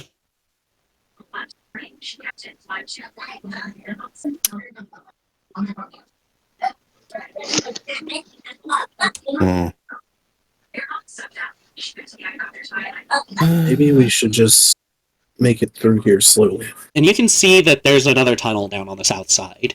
Probably the one connects back to that southeast tunnel. Just reasoning it out. It would be best if I go first. They will at least fall on me and not all over you. I think I should go first because I'm faster and I can turn in the things. Well, Go for it. if speed is the factor, then Tempest should be the one to go. What? You notice this recommendation, like the what, was almost angry as you kind of like see her pupils dilate into that of a wolf's. No other changes seem to occur to her, though. Just saying, you're the fastest. I mean, that's true, but I don't want to get messy like you guys. I can clean you. Ah, fuck it. Bias, Yes. hold my snack bag. So, Okay. are you heading further into the cavern itself or down towards the tunnel in the south? From where you are. Wherever they want me to go. If it's into the middle, sure. If it's to make sure it doesn't land on me so I can be quick, whatever. Just run in like a star pattern through the room. Ooh, a star pattern? It's Yeah. just like class. Duck and weave. We're playing some I'm gonna show dodgeball you now. guys- I'm going to show you guys why I got an A+ in class that day. Let's do that star pattern. All right. Are you going to try to kick your speed up or just go through normal 40 and dash? We're going to kick it up. All right. You got 160-foot movement, so even with weaving and zigging and zagging, you're going to make it all the way to the other side of the cavern. But I need you to roll 5 dexterity saves. Fuck! 5? But I'm just... Thank God I'm not going. It's okay, I'll push you out if it gets bad. Did you say what? A deck? Dexterity save. Yep. So basically, let's get some 5d20s in there.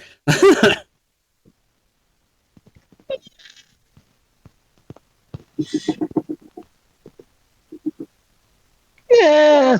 The lowest one was an 8. An 8 natural brings it to 13. All right.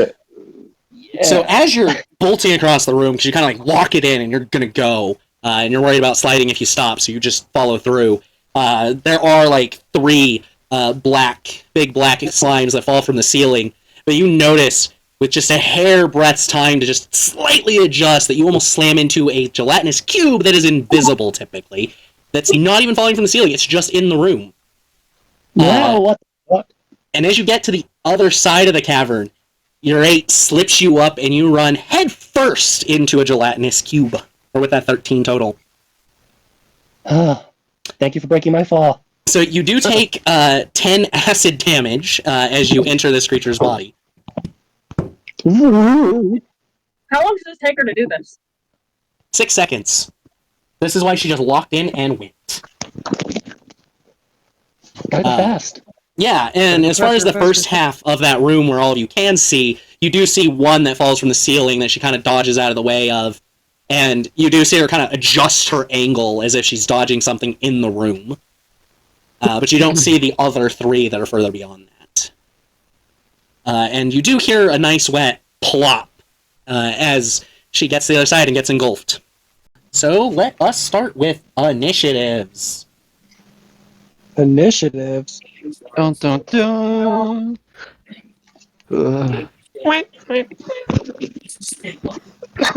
Oh shit, that's 24. No. Not that initiative, no. Uh-oh. What do we get as a no? Oh, Pious Nat 20 finally. Sick. What are you doing, stepsister? Whoa. What are you doing, Step Pious? Oh no, please! Whoa. Why do you think the dry step by? Pius starts eating rocks until he falls over dead. Oh my god, I'll these do it. I will oozes kill my tonight character. cannot roll. Natural 2 initiative for them. With their negatives.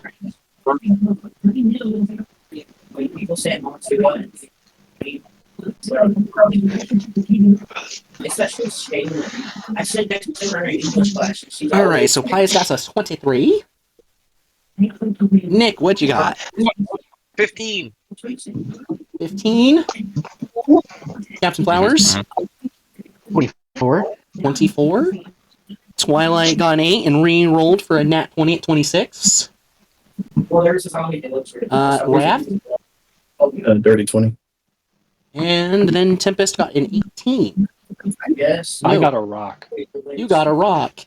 Oh, I should probably roll for the Hermit since he's right behind all of you. Oh, good. Since when did I come back? He's been with you guys in this whole time. I mean, he was taking part in the snack bag stuff. Charcuterie. Yeah. Yeah. He brought Okay. potato salad. This just means it's going to be a bad fight when the hurt. I mean, he's not actively participating, but him having his own initiative is probably a good idea when he's actually here. Because, for the most part, he hasn't actually been with you guys as shit has happened. This time, he didn't exactly feel it was worthwhile to just sit in a tunnel, so nothing to protect, might as well follow. Alright. You better be fighting! You better be fighting! We have Twilight at the top of the turn order again. Again? Again? You are great at initiative. Oh, it's because I have to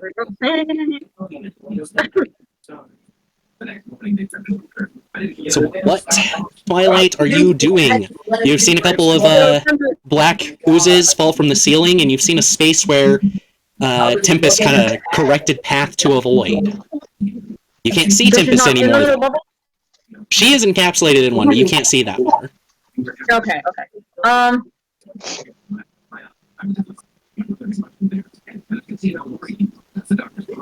Trying to think what worked last time. Jello did not work. Yes, the Jello did definitely not work. The cold did something weird, not necessarily effective. Fire hasn't proved to be all that effective, but it's also not ineffective. It's kind of neutral. And slashing definitely does not work. Yeah. So, I think the boomerang worked, didn't it? Yeah.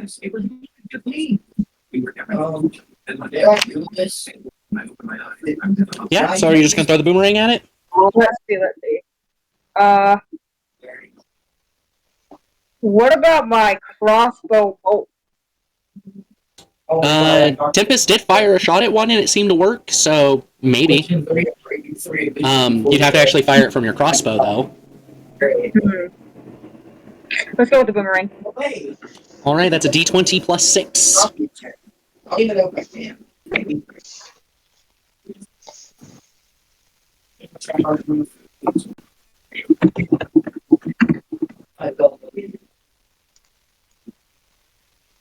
No, bad roll!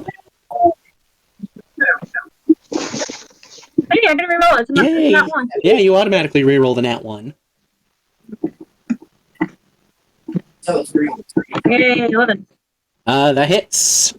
1d8 plus 6. Oh, you forgot most of the roll. Yes, I did. 1d8 plus 6. So, 12.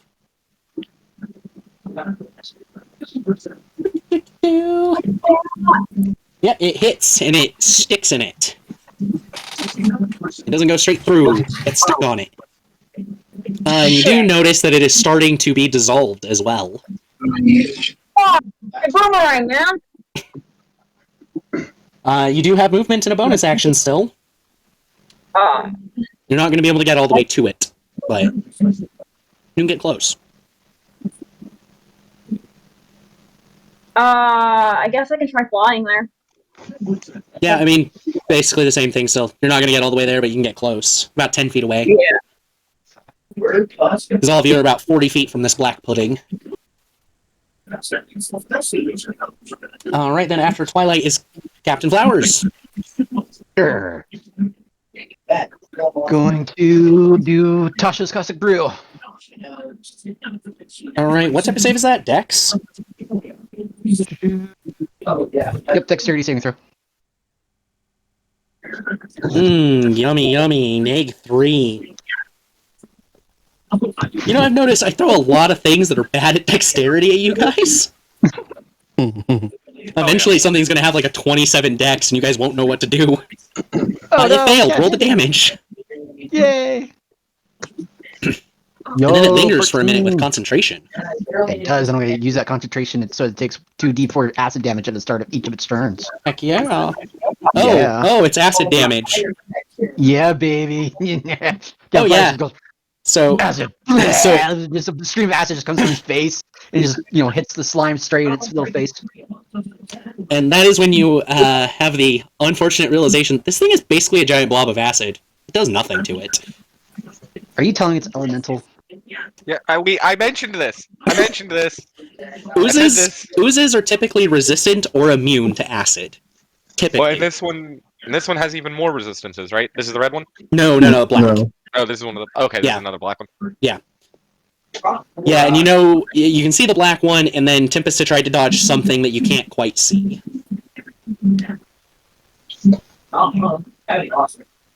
With that, it's well, actually, you still have a move, Captain Flowers, if you want to use that. Move, I'm just going to run up at it. Captain Flowers, you're having a bad night. Everything that you do, these things just don't care. Slashing, acid, at least one of them, fire doesn't do anything. Wow. You're being a great example here of what it is immune to and what it's not immune to. I'm a great example. Don't use what I do, guys. All right, Pius, you're up. The damn thing has my boomerang, so I'm not happy. Oh yeah, and with the fact that it was partially sticking out and Captain Flowers hit it with more acid, it's half dissolved already. Son of Thing a is bitch. useless. God damn it. Okay, before I do this thing, can this thing hear? Can any of these creatures hear? To the best of anyone's knowledge, no. Okay. They're not Never mind. believed to be sentient for that matter either. Okay.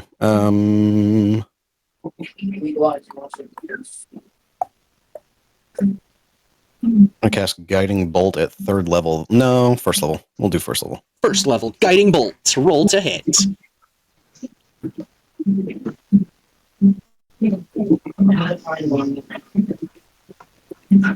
Live. That's a hit. Alright. Hey. I always forget the fucking damage of this thing. Oh, there it is.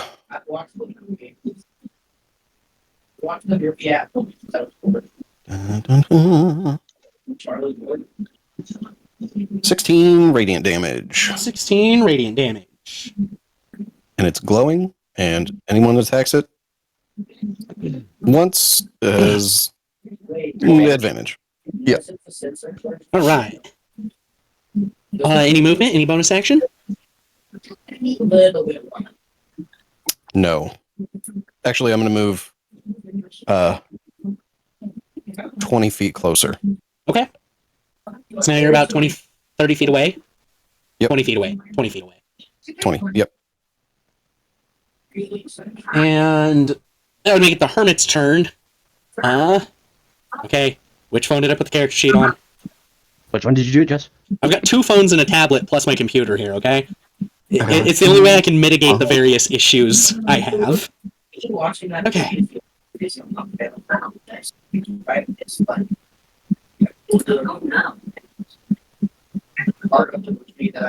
He's trying so hard as he's spluttering and shouting about, it being dark, and you can tell he's kind of trying to singy-song it, trying to figure out if he can cast a spell that'll do something.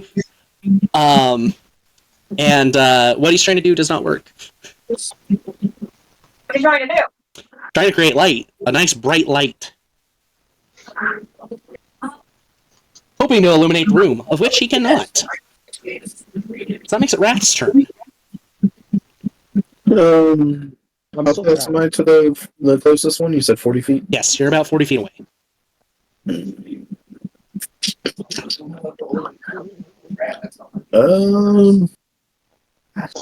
I'll move 30 feet closer. All right. And Wrath will remove the lantern from the top of the staff and just place it on the ground next to him and start twirling the staff in hand, making this humming noise. And he'll just prepare, if any of them get close, prepare a melee attack with the staff. All right. Tempest, you are currently inside of a gelatinous cube. And no one else can see this? No one else can see this. They have to You get want the light to the middle of the room, right? Or closer to the middle of the room. I should so say. the room's about 120 feet across. And you moved 30, so you're getting about 60 from there, I believe. Lanterns do 20, 40. Yeah. So 70 feet in, you still have another 50 feet to her to get the light. Gotcha. So no one's been concerned, it's been silent. Yeah, they heard a wet plop, they saw this enemy fall from the ceiling, and they do not know you're in danger, and you cannot scream. Okay, so first thing is trying to get out of this. Strength check, d20 plus strength mod. That is your action for the turn.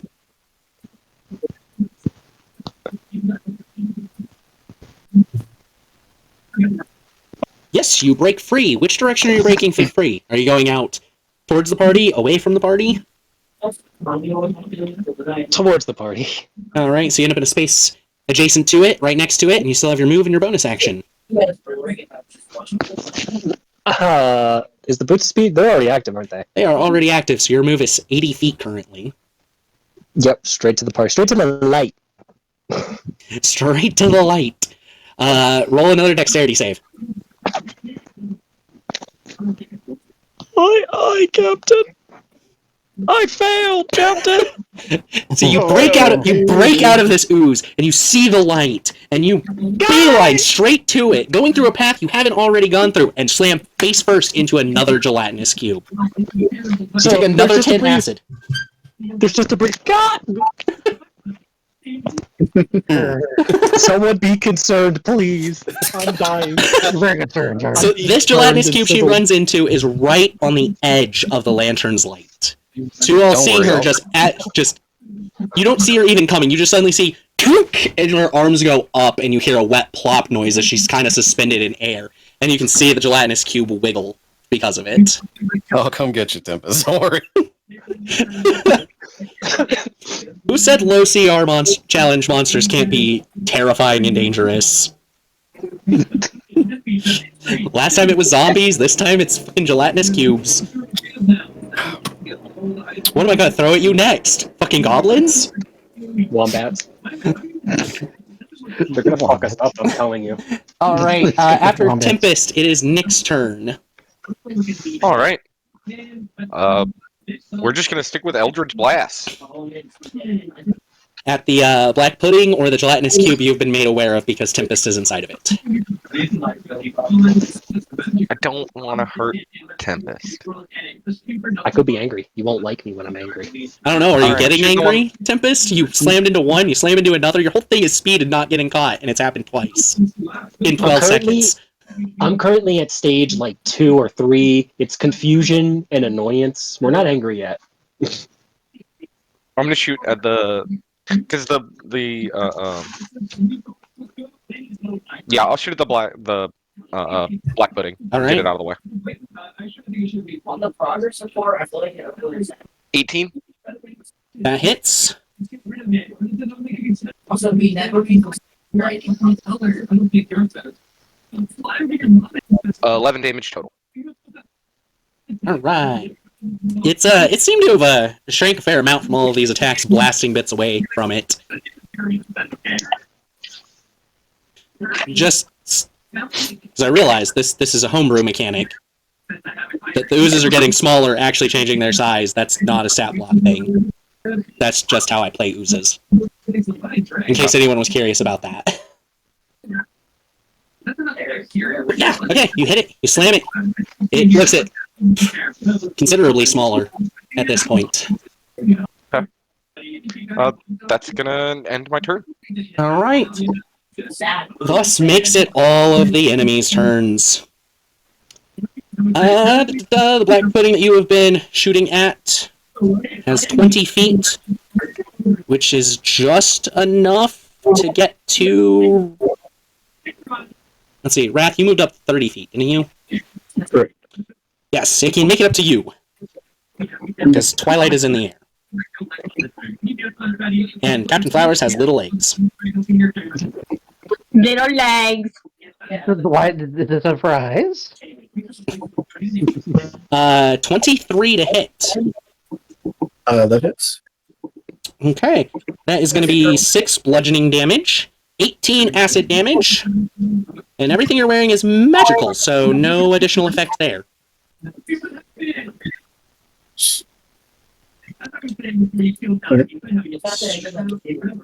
So that's 9 rollover from your temporary hit points.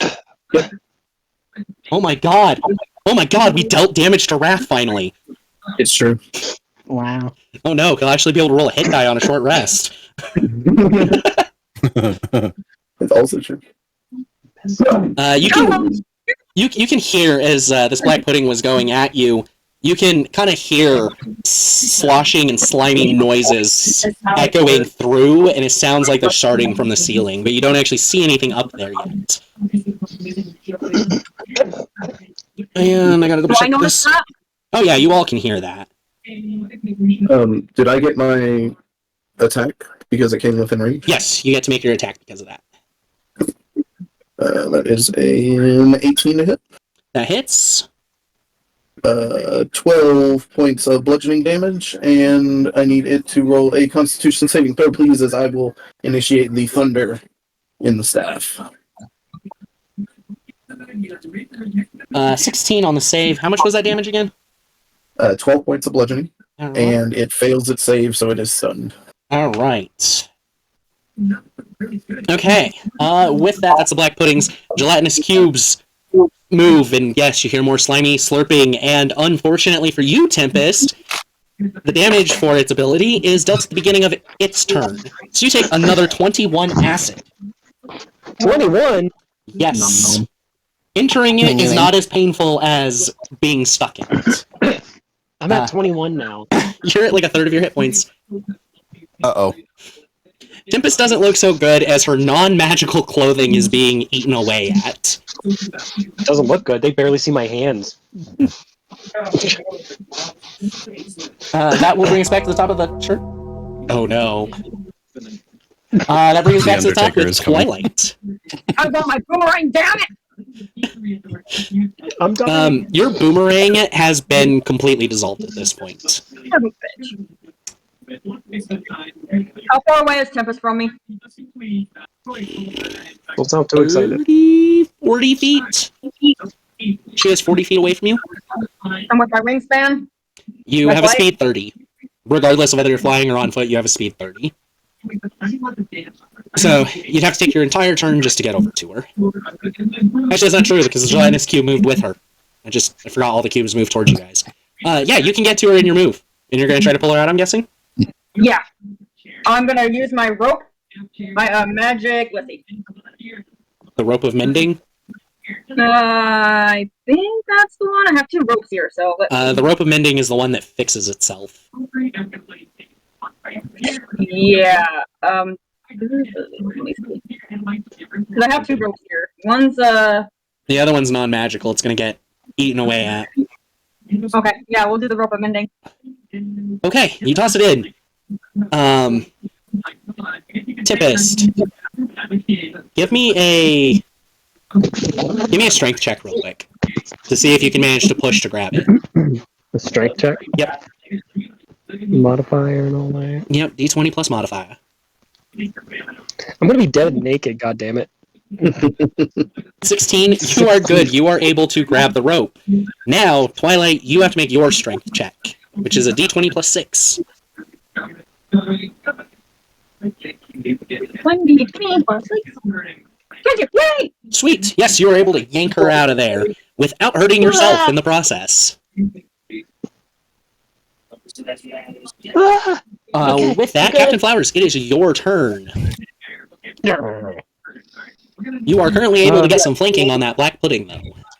Sure, I can get flanking on that, but apparently it doesn't do anything because of you. I'll just cast magic weapon. Okay. Does that make a weapon appear? You touch a non-magical weapon until the spell ends. The weapon becomes a magic weapon with a +1 bonus to attack rolls and damage rolls. Which weapon would you be using it on, since Mama and Mia are already magical? I would be bringing out... Let's take a look at this earlier. I was going to be taking out to my crowbar. That is blunt. Okay, you have a +1 crowbar. I have a +1 crowbar. You have a +1 crowbar right now. Is magic weapon a bonus action or an action? It is an action, I think. Let me see. It's a bonus action. Okay, you still have your action to swing on it after getting flanking. Sweet. I will be doing this. Yeah, that's what I want. 9. 9. With advantage, 9. 9 Wow. with advantage. I didn't cast advantage. I cast advantage, it goes up to 21. Okay, that's a hit. I mean, the 9 was too, but... I mean, it's a plus. What does a crowbar do? Is it like a 1d4 or 1d3? It's an improvised weapon, so it's 1d4. Normally it would have a chance of breaking, but it is currently magical. So it's 1d4 plus strength modifier plus 1. Strength mod is going to be 7 plus 1 plus... Let me roll this. Captain Flowers with his god-awful strength because he had a 22 to start from being a dwarf, and then has the bonus from Demon's Blood too. Damn bonus I can't keep for more than 5 minutes. Right? You're not a dwarf, that's why. A 10. 10 damage. Sweet. You finally land an attack that is effective. As you splash more of this black crap all over yourself. I lick it. Eat too much more and it's going to start having an effect. Yeah, is it going to, let me be jelly-like on the insides, to be able to squeeze in tight spaces? Well, yeah, once it dissolves all your internal organs. Yes. It will only be jelly left. That would be best case scenario too. Yeah, exactly. Pius, it is your turn My again. stomach acid is stronger than its acid. I want to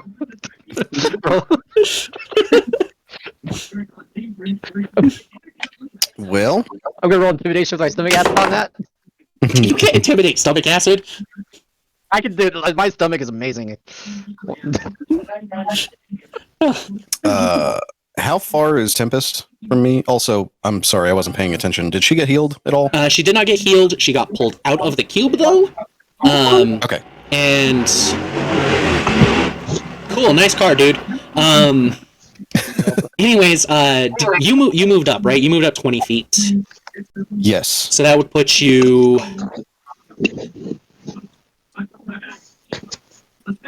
30 feet away. Perfect. I'm going to cast... hold on. It's a weird... I use a sorcery point for distance spell and use Cure Wounds. Okay, it is an action. Okay. For some reason, I didn't put this spell down as an action. Interesting. I put the duration in the cast time. Yeah, that was... That'll do. Anyway, I cast Life Transference on Tempest. Ooh, isn't that one where you guys share damage? No, I take the damage and she takes double the damage as healing. Oh, shit. God, I didn't even know what Life Transference did at all, apparently. I've used it before, once before. Actually, on Tempest. Yeah. It's our thing now.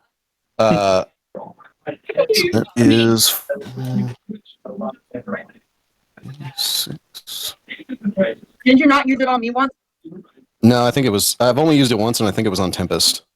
Tempest, you heal for 24. And then I'm going to... And that means you take 12 then? Yes. All right. And then I'm going to heal myself as a bonus action. Healing word. Illness. Heals. Bless you. Excuse me, I'm sorry. How dare you? You scared me. I apologize. You better. Ooh, max healing, baby. Exactly what you took, too.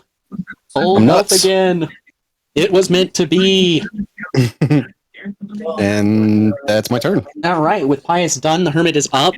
And he has a smarter idea than what he did last time. He was hoping for like a daylight spell or something, but he picks up a pebble, casts light on it, and just chucks it across the room. So there is some amount of illumination down towards the end now. And then it's Rat's turn. I still have the pudding in front of me, right? Yes, you do.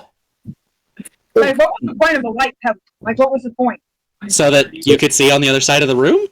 Okay, progress is very More animals. Sorry, go ahead. Oh my god, I forgot something that was actually important up to this point. Pius, Twilight, both of you are wearing light rocks around your fucking necks. Uh-huh. How much damage? None? No. Good lord. None? But this room is actually kind of lit up at this point with the lantern, 2 light rocks around their necks, and 1 across the room now. Do we notice the dragon in the corner? No, you don't notice anything in the corner. Okay. Thank you for wording it that way. Okay, and Tempest got pulled out of the thing. I'm just going to go ahead and I'll use my bonus action. The whirling of Wrath's staff becomes rhythmic almost, and you can hear like percussion in the background and the sound of thunder, and sparks of lightning start arcing off of Wrath's body. So I activate Blade Song, which bumps my AC up, and then I'm going to take a strike with my staff. Alright, she got the flanking for advantage. Alright. Oh, thank God. So that was a natural 1 and a natural 18. So 26. Alright, she get the hit in. Okay, and it is one-handed because I'm in Blade Song. So 9 points of bludgeoning damage, and I'm going to activate the Thunder effect again. So a Constitution saving throw, please. Constitution. From all the sneezing. It's allergy season. It failed with 10, I'm sure. Okay, yep. So it is once again stunned, and I'll turn as I smack it with the staff, and the music that I'm issuing is kind of crescendoed with it, and I'll turn to the group. I got this one, get rest! And that's my turn. Alright. After Wrath comes Tempest. Do you want to run a random direction and see if you can't catch a third? No, a third one would make her angry. How close am I to regrouping fully with the party, finally? 30 feet from Pius, 20 feet from basically everybody else, except Twilight, who's right next to you. And you've got a gelatinous cube then, right behind you. Yep. Thank you, Twilight. And then I'm going to move to the party. You're gonna do what? She thanked you and then moved towards the rest of the party. With your 40 feet, you basically get to choose where around the party you want. You could get up next to the black pudding that's being fought, or try to spot the gelatinous cube that was over here that you narrowly avoided previously. Yeah, we're going to go for that one. You're going to try to find it? Yep. Perception check. A perception check? Yup. That's like my worst thing. What did you say she was trying to find? The hidden gelatinous cube that's near the party currently. Not counting the one she escaped from, or the one at the far end of the room. How in the actual... Sorry, I had to go. Sorry. Ooh, nat 1 for 9. As you're taking a look around and you're trying to spot where it moved to, you do not find it. I'm going to start swinging my scythe around. I will find this thing. I'm getting frustrated. Do I see this? So you're just taking wide swings, not in a way that's not going to hit the party then? Right, yeah, like I'm cutting the grass, you know? Alright. There's a cube over here. I will reap what I am owed. Go ahead and start with an attack roll. Oh, okay.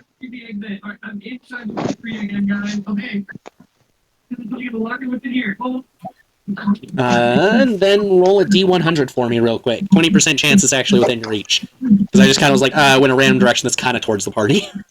No, definitely no 20% chance, but you rolled 100. That's cool. Come on! This is epic shit right here. 100. An automatic fail, 1%, basically. Since I always go low on those, basically. Keep saying basically. God damn, I'm a basic bitch. Anyways, no, you make no contact with anything as you swing yourself in a circle. Okay, so that 27's aggressive. That shows my frustration. Yes, very much frustrated after that. And you all in the dim light that you basically have at this point through the entire room, you can see her mouth gritting teeth and her fangs kind of growing out again. Nick, your turn. Alrighty. Yeah, we're gonna keep Eldritch blasting. So anyways, I started blasting. I started blasting. Find the cube! Find the cube, it's invisible! Sweet, sweet, sweet, sweet.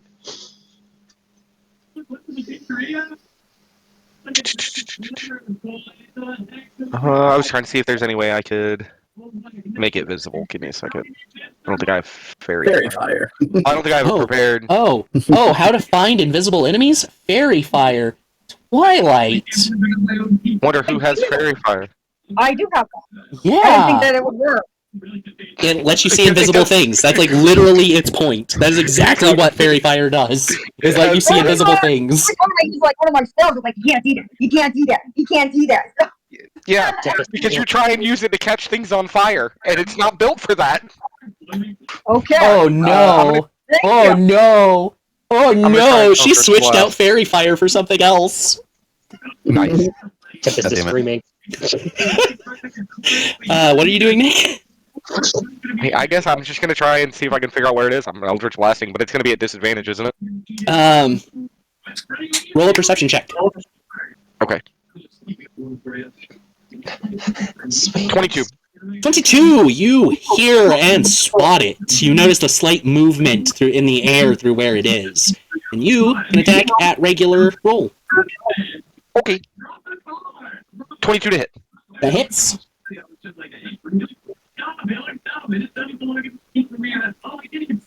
5 damage on the first one. 9 damage on 14 total. It's exact remaining health. Boom. Boom. Black Playing put. it. Wait. That was the gelatinous cube you shot. What am I doing? I'm looking at the wrong fucking stat here. Like an idiot. Not its remaining health. Gelatinous cubes are tanky as shit.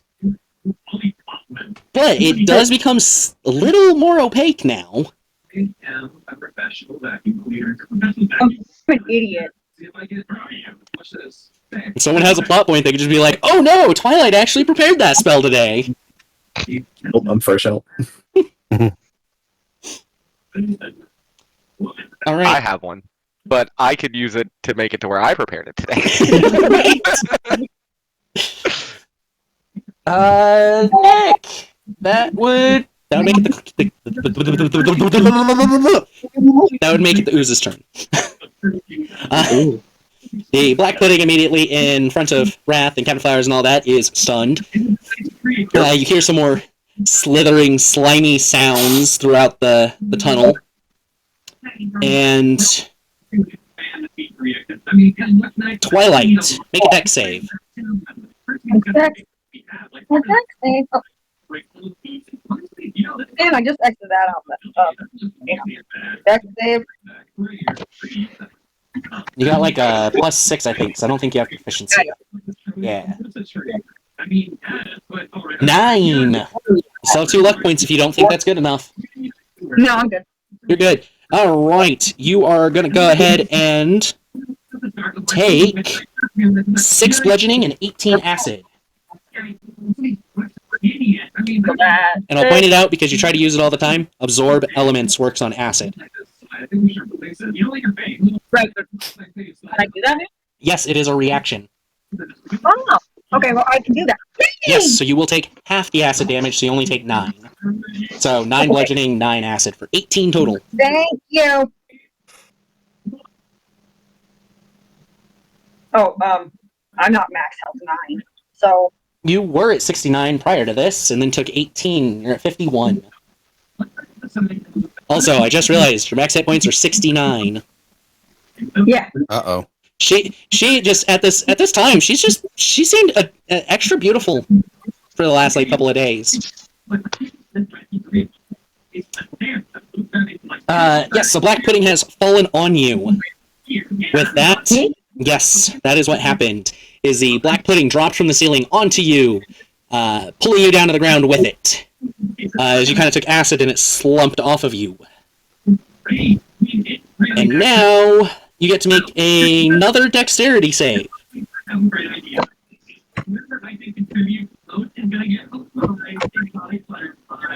Got 9 again! Yay! You got 9 again. Are you gonna keep it?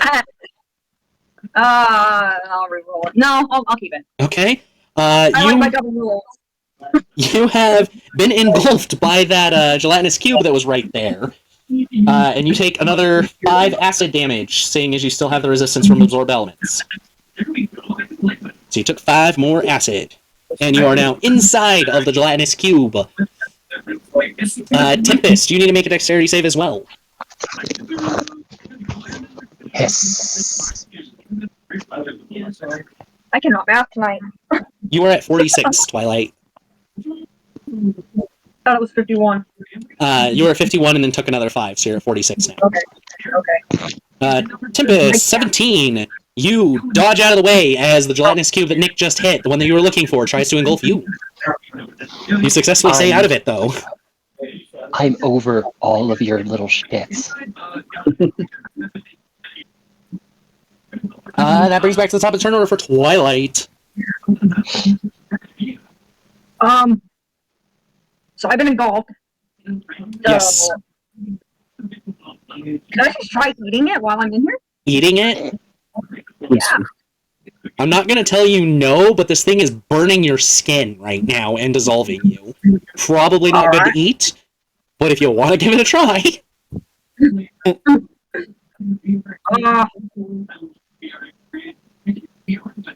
don't know how I can get myself out of here. Try to force your way out. Tempest already did it once. I guess you didn't see that, but... No, she did it on her own, but you just aren't aware of that one. But yeah, you can just try to force your way out. I'm gonna try freezing it. Alright, you are inside. There's not really any chance of it not being affected by this. It kind of freezes over around your body and then just quickly dissolves away. So, I plummet down? No. Basically it did nothing. You just applied ice to your acid burns and it kind of hurts like hell. Can I try can I try moving out of it? Try what? Moving? Moving? It would have taken your action to force your way out, but you cast the spell instead. Okay. So that actually does pretty much end your turn. So Captain Flowers, you're up. You still have this black pudding in front of you, not looking very great, pretty damn small at this point. And Twilight is engulfed inside of a gelatinous cube, you can see, as well as a black pudding right next to her. Yeah, she'll be fine. I will never save you ever again. So You'll be fine. We'll go get to you in just a minute. All right then, Captain Flowers, what you doing? I am going to cast Ray of Frost as a cantrip. You have just seen the ice do absolutely nothing on black puddings. Oh my god, such. I can't do anything. I'm just gonna splash the shit out of it. Fuck you. You're just gonna keep beating it with that +1 crowbar? Yes. Fuck you. You're just not built for oozes, okay? You know, the things that can eat you are once again your bane, as always. I hate you because you've done this specifically to me and I haven't eaten yet, so I'm waiting for it. I'm waiting for something to drop out of the ceiling and eat my ass because it's what you usually do to me. So I'm paranoid as fuck right now. Captain Flowers, once the eater, is now being eaten. I'm not being eaten. Alright, roll that to hit with your crowbar then. You have advantage. 11. I have 11, okay. Oh, that's better. 15. Okay, you hit. Do your 1d4 plus 8, I think it is. Error.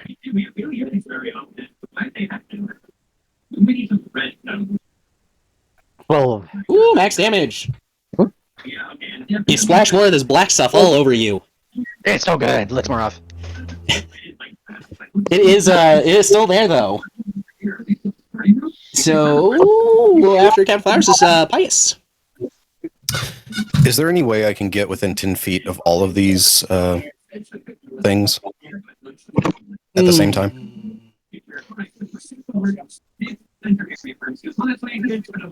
You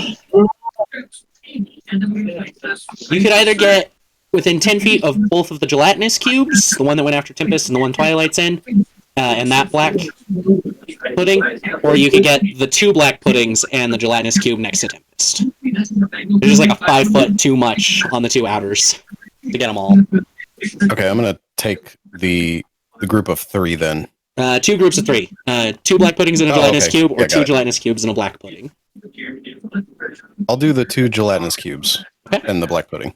And then I'm gonna cast Arms of Hate. I'm gonna walk into the middle of them, and you all see tentacles start to writhe around Pius, and then he shoots both of his arms out to the side, and I'm gonna cast Arms of Hadar at 3rd level. What is their save? A strength save, or Strength. Everything within 10 feet of me makes a strength save. Does that Everything. include me? Yep. technically no. She's in total cover. Oh, okay. Yeah, that's fine. But You lucked out. Tempest, you need to make a strength save. Tempest was getting caught in it one way or another. Oh, I do hope you don't do something to me. I'm already on edge. So we got a 16 and a 17 for the enemies. Tempest nat 20. 17's my DC. They didn't beat it, so you win. Aggressor wins. Yep. Okay. So yeah, you caught all the bad guys and none of the good guys.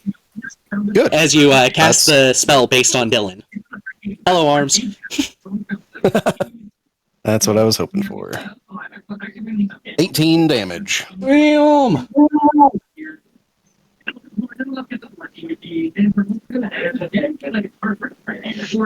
Your math, that would be great. If my cube dies, I'm gonna glare at you. That's fine. Not nearly That's enough fine. damage for that. Glaring doesn't do anything. Oh. Yeah, they're still up. The one next to Tempest is getting pretty damn opaque, though. Considerably easier to see. And the other one is becoming more opaque, of course. And the black pudding has lost just a little bit of mass. They also can't take reactions until their next turn. Beautiful. Hell yeah. All right, after Pius is the Hermit, who is just kind of like looking around and clearly anxious because he can't think of anything else worthwhile to do. You can sit in my ass.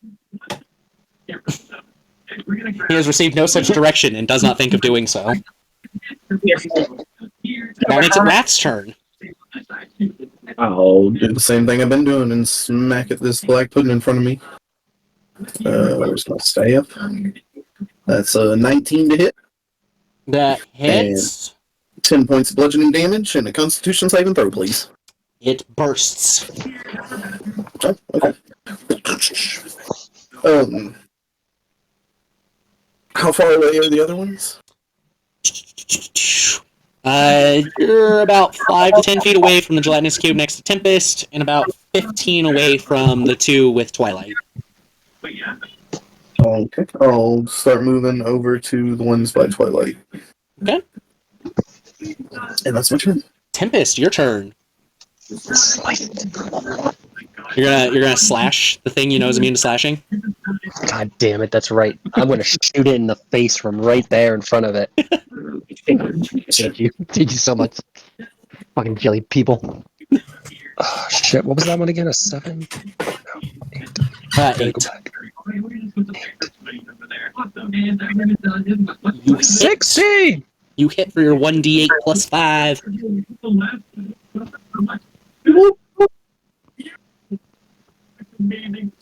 7.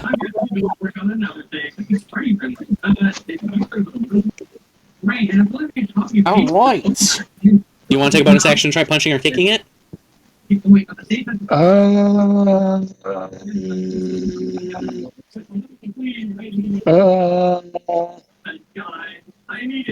No. Alright. Nick, your turn. 2 gelatinous cubes and 1 black pudding that you are aware of currently. What, Dylan? Oh, is it Mike again? Yeah, it's Mike again. How far spread out are they from each other? Yeah, you'd say there's about 10 feet between the 2 that are next to Twilight and the one next to Tempest. Okay. Is there a way I could get all of them in a cone of cold without hitting any allies? I know that that's going to be the difficult part. You can. You can. Okay. You know it's not going to do jack to the black pudding, though. Oh yeah, that's right. We're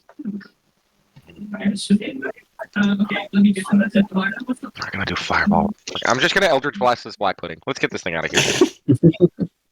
You're gonna warm up Blast. the black pudding? 27 to hit. That's a hit.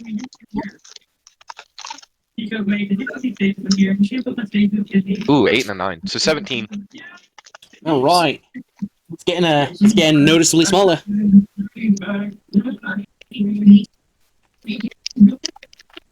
And if that's the end of your turn, it'll move on to the oozes.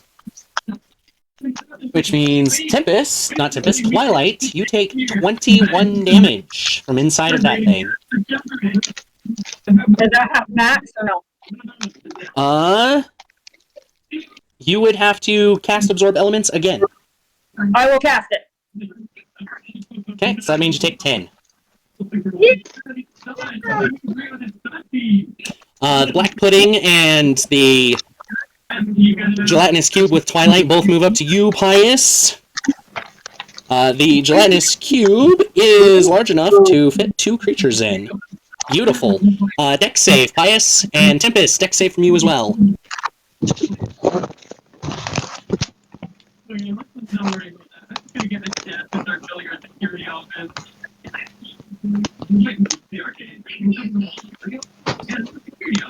Shit. 10 and 13. So, Pius, Twilight, the two of you are buddies inside of this gelatinous cube, and you take 10 acid, Pius. And me too? No. Tempest, you get out of the way, though, Tempest. And then that black pudding doesn't exactly have much else it can do, so it's just whatever little movement it has left, like another 5 feet towards Tempest. And that brings us back to Twilight's turn. I just start hugging him. You're going to attempt to hug Pius. Well, yeah. Okay. Thinking that he kind of saved me, you know?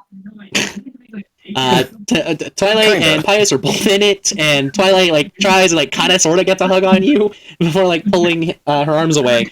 That's gonna take your bonus action though. That's fine. I never use one anyway. Let's see. We're both in this thing together.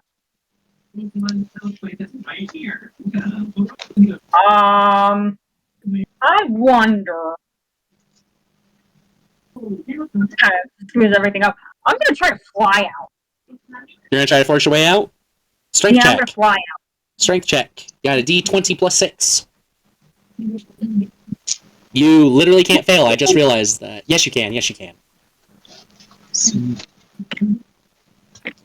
Would this be my movement? No, it's your action to fight your way out.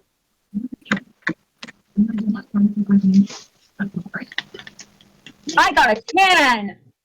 Gonna keep it or re-roll it? Did I fail? You don't know yet.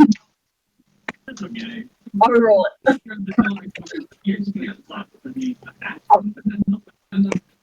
2 uses of lucky down. Sorry, I got my kitten.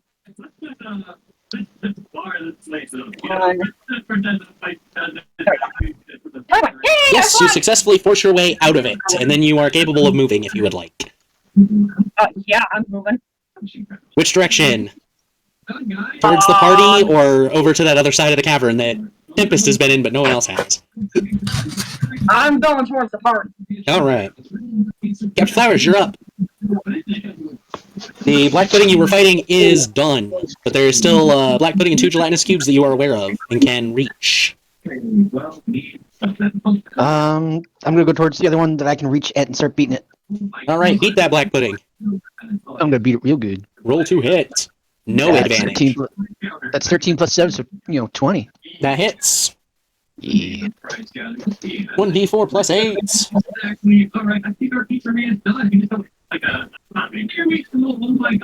12. Dang, you keep max damaging this. That's 'cause, I hate your jelly slimes. That's fair. This one has gotten noticeably smaller by this point as well. Durr. Making it Pius's turn. I'm going to cast Arms of Hadar again at second level. From Keep on inside of the cube. Yeah, try strength saving from that motherfucker. Technically, it still gets a save on this. It's really awkward the fine. way it's working, but What is he doing? in addition to the enemies, Tempest, you are still in range, and Captain Flowers, you are in range. So the two of you need to roll strength saves as well. 15. God damn it. Yep, they got a I know, I 21 and a got- 22. Tempest, My next strength 20. saves. My strength saves tonight. Right. I'm Captain angry. Flowers, how about you? 15. 15. Pius, what's your DC? 17. Okay, Captain Flowers, you fail. No. So that'd be And you know what?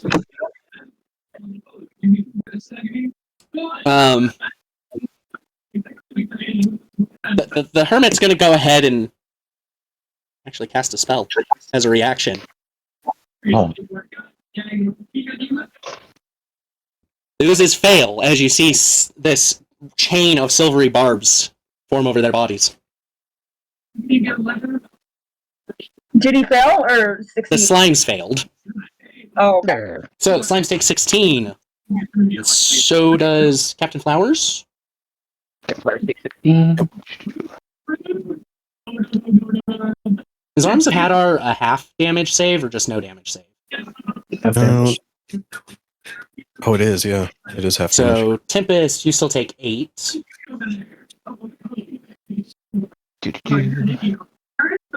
Forgot about that part. Whoops. Captain Flowers, 5 hit points from your autoplate's down, but you only actually take half damage from that, which is 8. Because the other half was yes. dealt to your autoplate. Okay. Well, I guess it's better than 21 acid damage, right? Well, I can absorb elements, so. Wait, is that You could reduce it acid? to 4 if you wanted to. I'll do that. Might as well. Or spell slot. That is true. I don't actually want to do that. No, I don't. I'll just take the 8. Alright. Well, I guess the slimes take 8 too. Then. No, he's silvery barb. So Oh yeah, that's right. Hermit did. Yeah. Yep. Jesus, I'm fucking tired. I'm sorry. You're good. How dare you? How dare I? How dare you be tired? I'm a We're gonna robot. keep going, guys. Come on now. Captain, come jump. And this no. drone must do the conformities. Alright, if that's the end of Pius's turn, since that was your action. Yep. That would make it the Hermit's turn. Again, it's just kind of like, I don't know what to do. He just saw a moment and took it. Wrath, your turn. So it's just the 2 left. Or is There that is a 34? black pudding and 2 gelatinous cubes. The black And pudding they're is starting to look stuck pretty in small, them. though. Yeah, and Pius is stuck in one of the gelatinous cubes. How far away from each other are Pius and Twilight? Twilight moved a considerable distance away, because she broke free and then Oh, kind she of got flew up. over to everyone else. That's right. Okay, so what I'll do then is quicken a spell. So let me mark off my sorcery points. And I'll yell to Pius, "Get out of there!" And I'll whip my staff forward, and from the end of it, a lightning lure lashes out. I'm trying to pull you out of the cube. Okay. Do you want to try and save it? No. Alright, Wrath, I'm going to ask you to make a spellcasting ability check real quick. Sure. That is Charisma 24. 24, alright. Yes, you do successfully get it into the slime for him to get wrapped up and pulled out. Alright, so I'll yank him out and drop him 6 feet away from me so that he doesn't take any damage. And then I'll move over to the cube that he was in and use my action to attack with my staff. That's 16 to hit. That's a hit. And 9 points of bludgeoning and a constitution saving throw, please. Okay, so you used your movement to save him. Okay, got it. No, I use my bonus action to save him. Natural 1 on their save. So if they are able to be stunned, they are stunned as I run past Pius, whipping my staff in the air and smack it on the side. You know, for all their condition immunities, they are not immune to being stunned. Thank God. But that's my turn. Alright, after Wrath is Tempest again. You are still face to face with a cube, Tempest.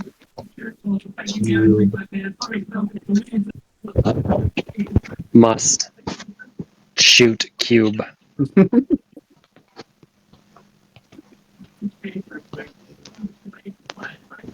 No, not times plus.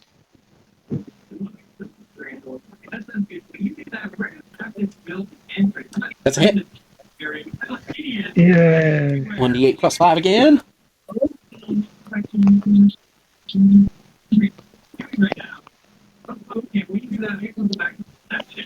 Well, so at this point, both these gelatinous cubes are completely opaque. There's no transparency anymore to them, other than the most minimal of seeing the creatures caught inside.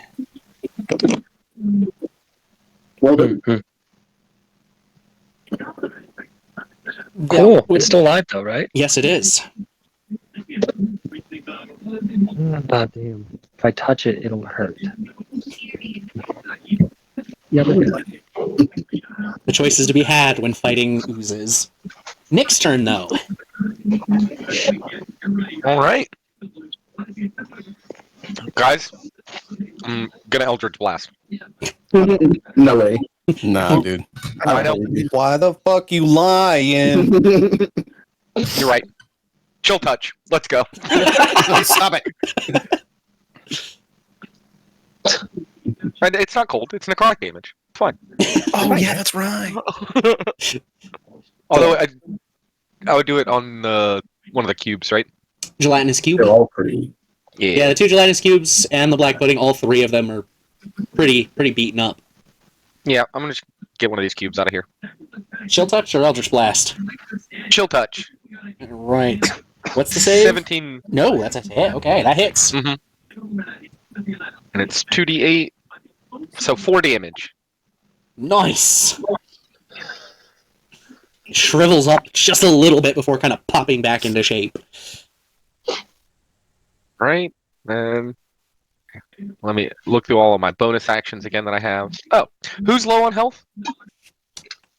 We've got hit final. Twilight that is beat the fuck up. Captain. Mhm. Oh, no, that's the wrong number I'm looking at. But Twilight is still beat the fuck up. Tempest But is don't beat worry up about me. too. Don't worry about me because I got hero room, so. Yeah, Twilight and Tempest are both pretty beat up at the moment. Yeah. I could be worse. I can cast Healing Word. All right. Does that multi-target? No. No. No. No. No. So who's being healed? We'll get Tempest. How much does Tempest heal? Let me decide my level here real quick. I'll just do it at a first level.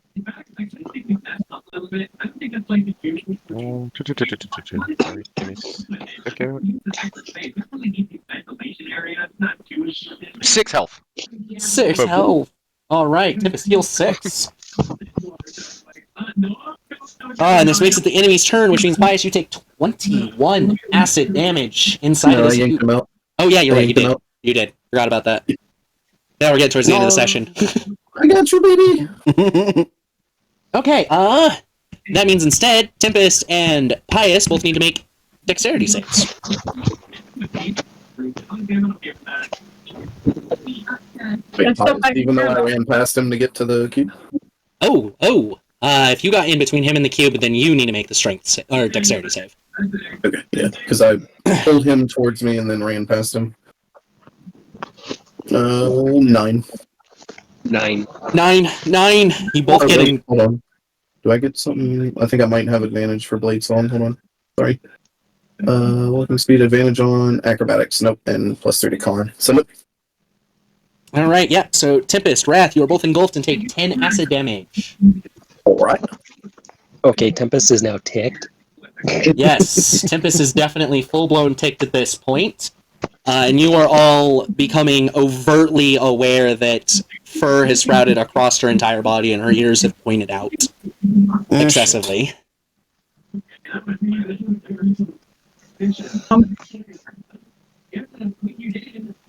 Okay. The black pudding that was over there, though, is going to move and attempt a pseudopod on Pius. No, I just saved you. At least the black puddings don't like engulf people. You really want to see what happens if he gets back to my turn? That is a 10 to hit, so that is a clear miss. And then you need to make a dex save, Pius, but for not a gelatinous cube. Uh-oh. Fuck me. So the black pudding that just fell from the ceiling lands on you, dealing 6 bludgeoning and 18 acid. Okay, I guess. You said 6 bludgeoning? Yes, 6 bludgeoning, 18 acid. Got it. And you're not worried about non-magical things being corroded, so now you have a black pudding on each side of you. To be honest, with how late this is going, we might be actually pausing in the middle of this combat, because I don't want to go 5 hours to finish it. We gotta finish. But that does bring us to the top of the turn order. We still have time for a few more turns. So, Twilight, your turn. You are safe. Pius has been engulfed by a gelatinous cube. Wrath has been engulfed by a gelatinous cube. And Pius... Did I say Pius was engulfed? Wrath and Tempest are engulfed. Pius is flanked by 2 black puddings. So, 3 people are engulfed? 2 are engulfed, 1 is surrounded. Don't worry about me. Help them. I'm not helping anybody.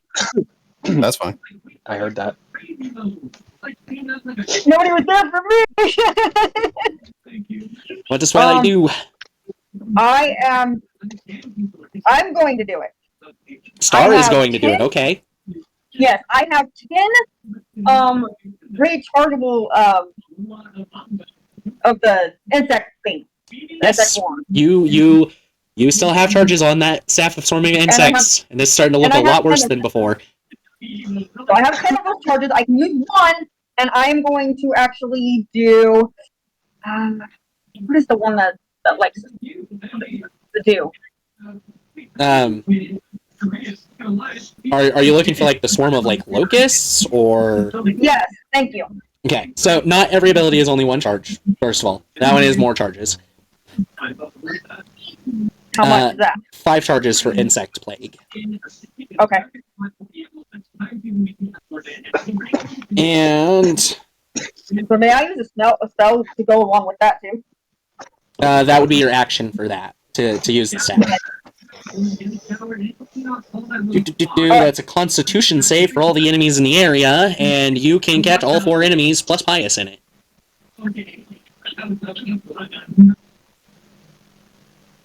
So, Constitution save. Pius? Okay.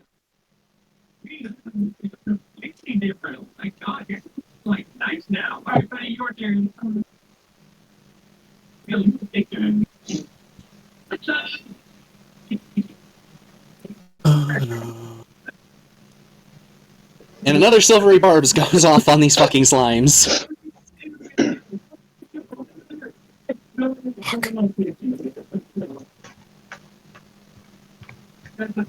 Okay.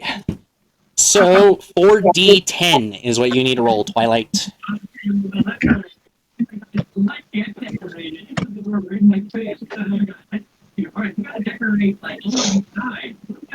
29 damage to all of the people taking damage. Pius, I think you're starting to look not so good. No, I'm fine. Wait, all of us? No, just one taking damage, which is basically the enemies plus Pius. Pius, what is your health at? Hold on, I'm doing math. Damn math. Because, like, you're saying you're all right, but I got a 12 here for your current health. No, you're right. Yeah, I'm fine. You're fine. He's good. He's fine. I'm fine. As long as I keep enemies off of people, that is me doing my job, so I'm okay with it. All right.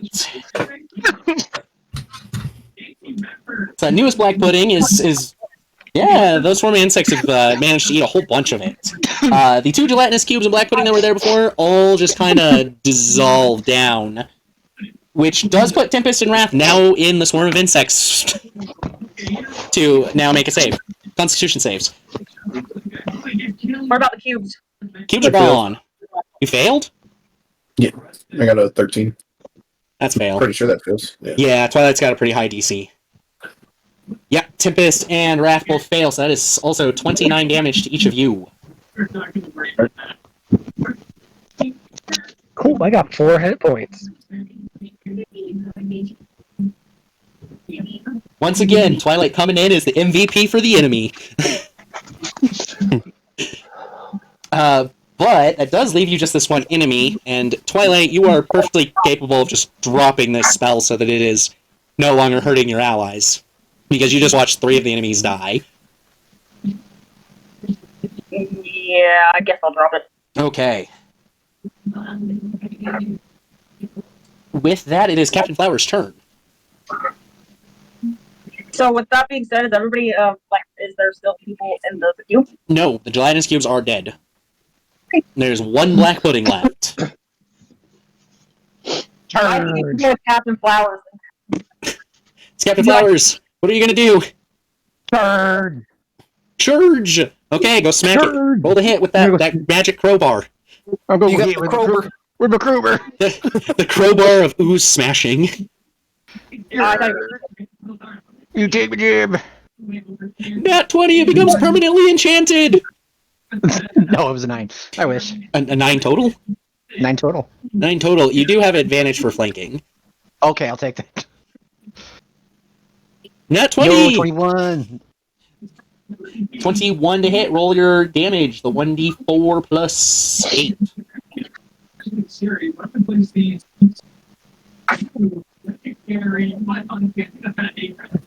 Yeah. Still almost max damage. Jesus. Still hate your slimes. Still hate your puddings. I'll eat anything that tries to eat me. Only slightly less this time. Only a little less. You gotta run his little legs. So, Captain Flowers. These gelatinous cubes are gone. As far as you know, at the moment, at least in this combat, you can't be eaten. Not yet.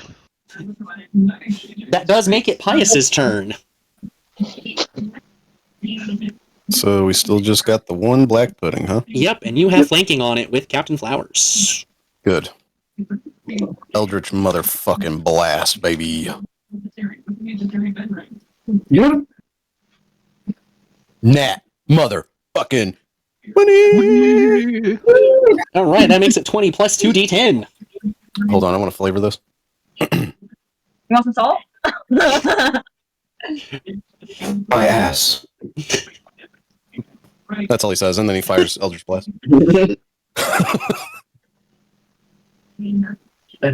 Alright, just need that 2d10 plus 20.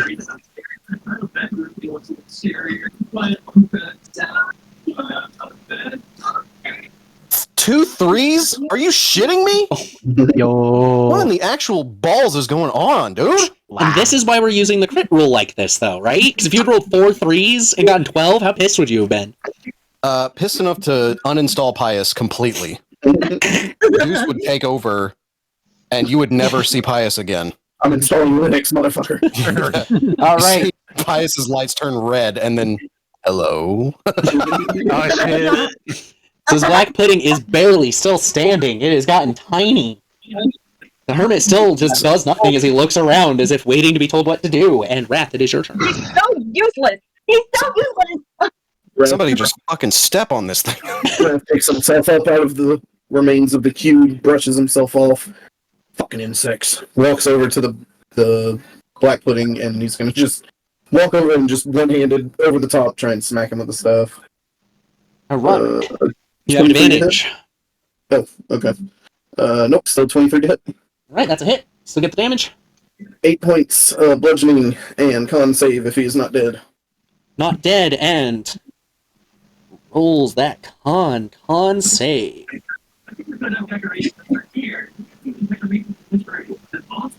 13 is a fail, I'm pretty sure. Yes, it is. So it is stunned. It is stunned. Nothing to be done on its turn. That's it for me. All right, that makes Tempest's turn. You gonna finish ganging up on this? Completely surround it? So Miss Miss Fuzzy Wuzzy's gonna drag her scythe up to it and shoot it. All right. Yeah, you heard that right. Get that roll to hit. Oh, yeah. Get that roll to hit, but if you roll a nat 1, you progress 1 more on this anger scale. Fuzzy Wuzzy gonna shoot. That's how it's gonna be. Tempest Fuzzy Wuzzy falls. Love it. Can I pet the dog? I will Right. fight you. That's enough to add 1 point of anger here. Oh, hell nat 20. So that is a D8 plus 13, which is more than its health. As it just kind of blows up, and now most of you are covered in nasty, black, icky goop. I just glance up at everyone. Can we please leave now? Is there any like goop on like the back of everybody? We're all covered in it. Yeah. Nick, do you mind? Perfect. Prestidigitation. Prestidigitation. No, let me take it. So as you're all kind of standing there, Nick goes to start cleaning you all up. I want you to tell me the order you clean people up in. Nick. It's Captain Flowers, Pious, Wrath, and Tempest and Twilight that are really dirty. Yeah, everyone but you. Captain. Yeah, it's weird how that works out. No. Captain Flowers first. No. Yep. Captain Flowers first, 2 second. And then it's going to be. It's going to be Twilight, and then Tempest, and then right. Wrath, and then Pious. So you get Twilight clean, and next section we will come back to the initiative rolls. But the Hermit has this moment of clarity as you start cleaning. Everyone goes, "Oh, I could have healed all of you. My bad." Pius punches him in the face. And he's going to go ahead and cast Mass Cure Wounds at 7th level. As I punch him in the face or before? After. Okay. You That's a nat 20. I want him unconscious next session, please. I want him on the motherfucking ground next session. He has way more than enough Looking up durability. and seeing, just the poor, guys being punched. I'm like, "Grr." Shouts out, "Oh, I could have healed you," and you just deck him. Yeah. You know what? I'm turning into an alligator and I'm going right for him. That's not a joke either. I am actually punching him. Like this isn't I a just bit. dealt the damage to his health. He took the 9 for your crit because it's 1d1 plus modifier. All right. So yeah, I'm no, turning he into an took the alligator and damage, I'm fighting and he is going to Mass Cure Wounds as soon as he gets punched in the face. Which God damn it, I don't know how many dice Mass Cure Wounds normally does. That's it.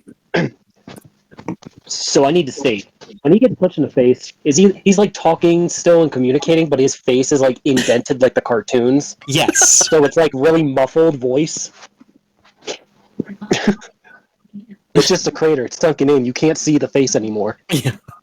Mass Cure Wounds is 3d8 plus your spell casting ability modifier, He's and it is casting it 1d8 for everything above. Yep, and he is casting that at a 7th level, so he's getting 5d8 plus 10 healing on everyone but himself, basically. Unless, of course, someone's not hurt. Nick's not hurt, so he's going to go ahead and heal.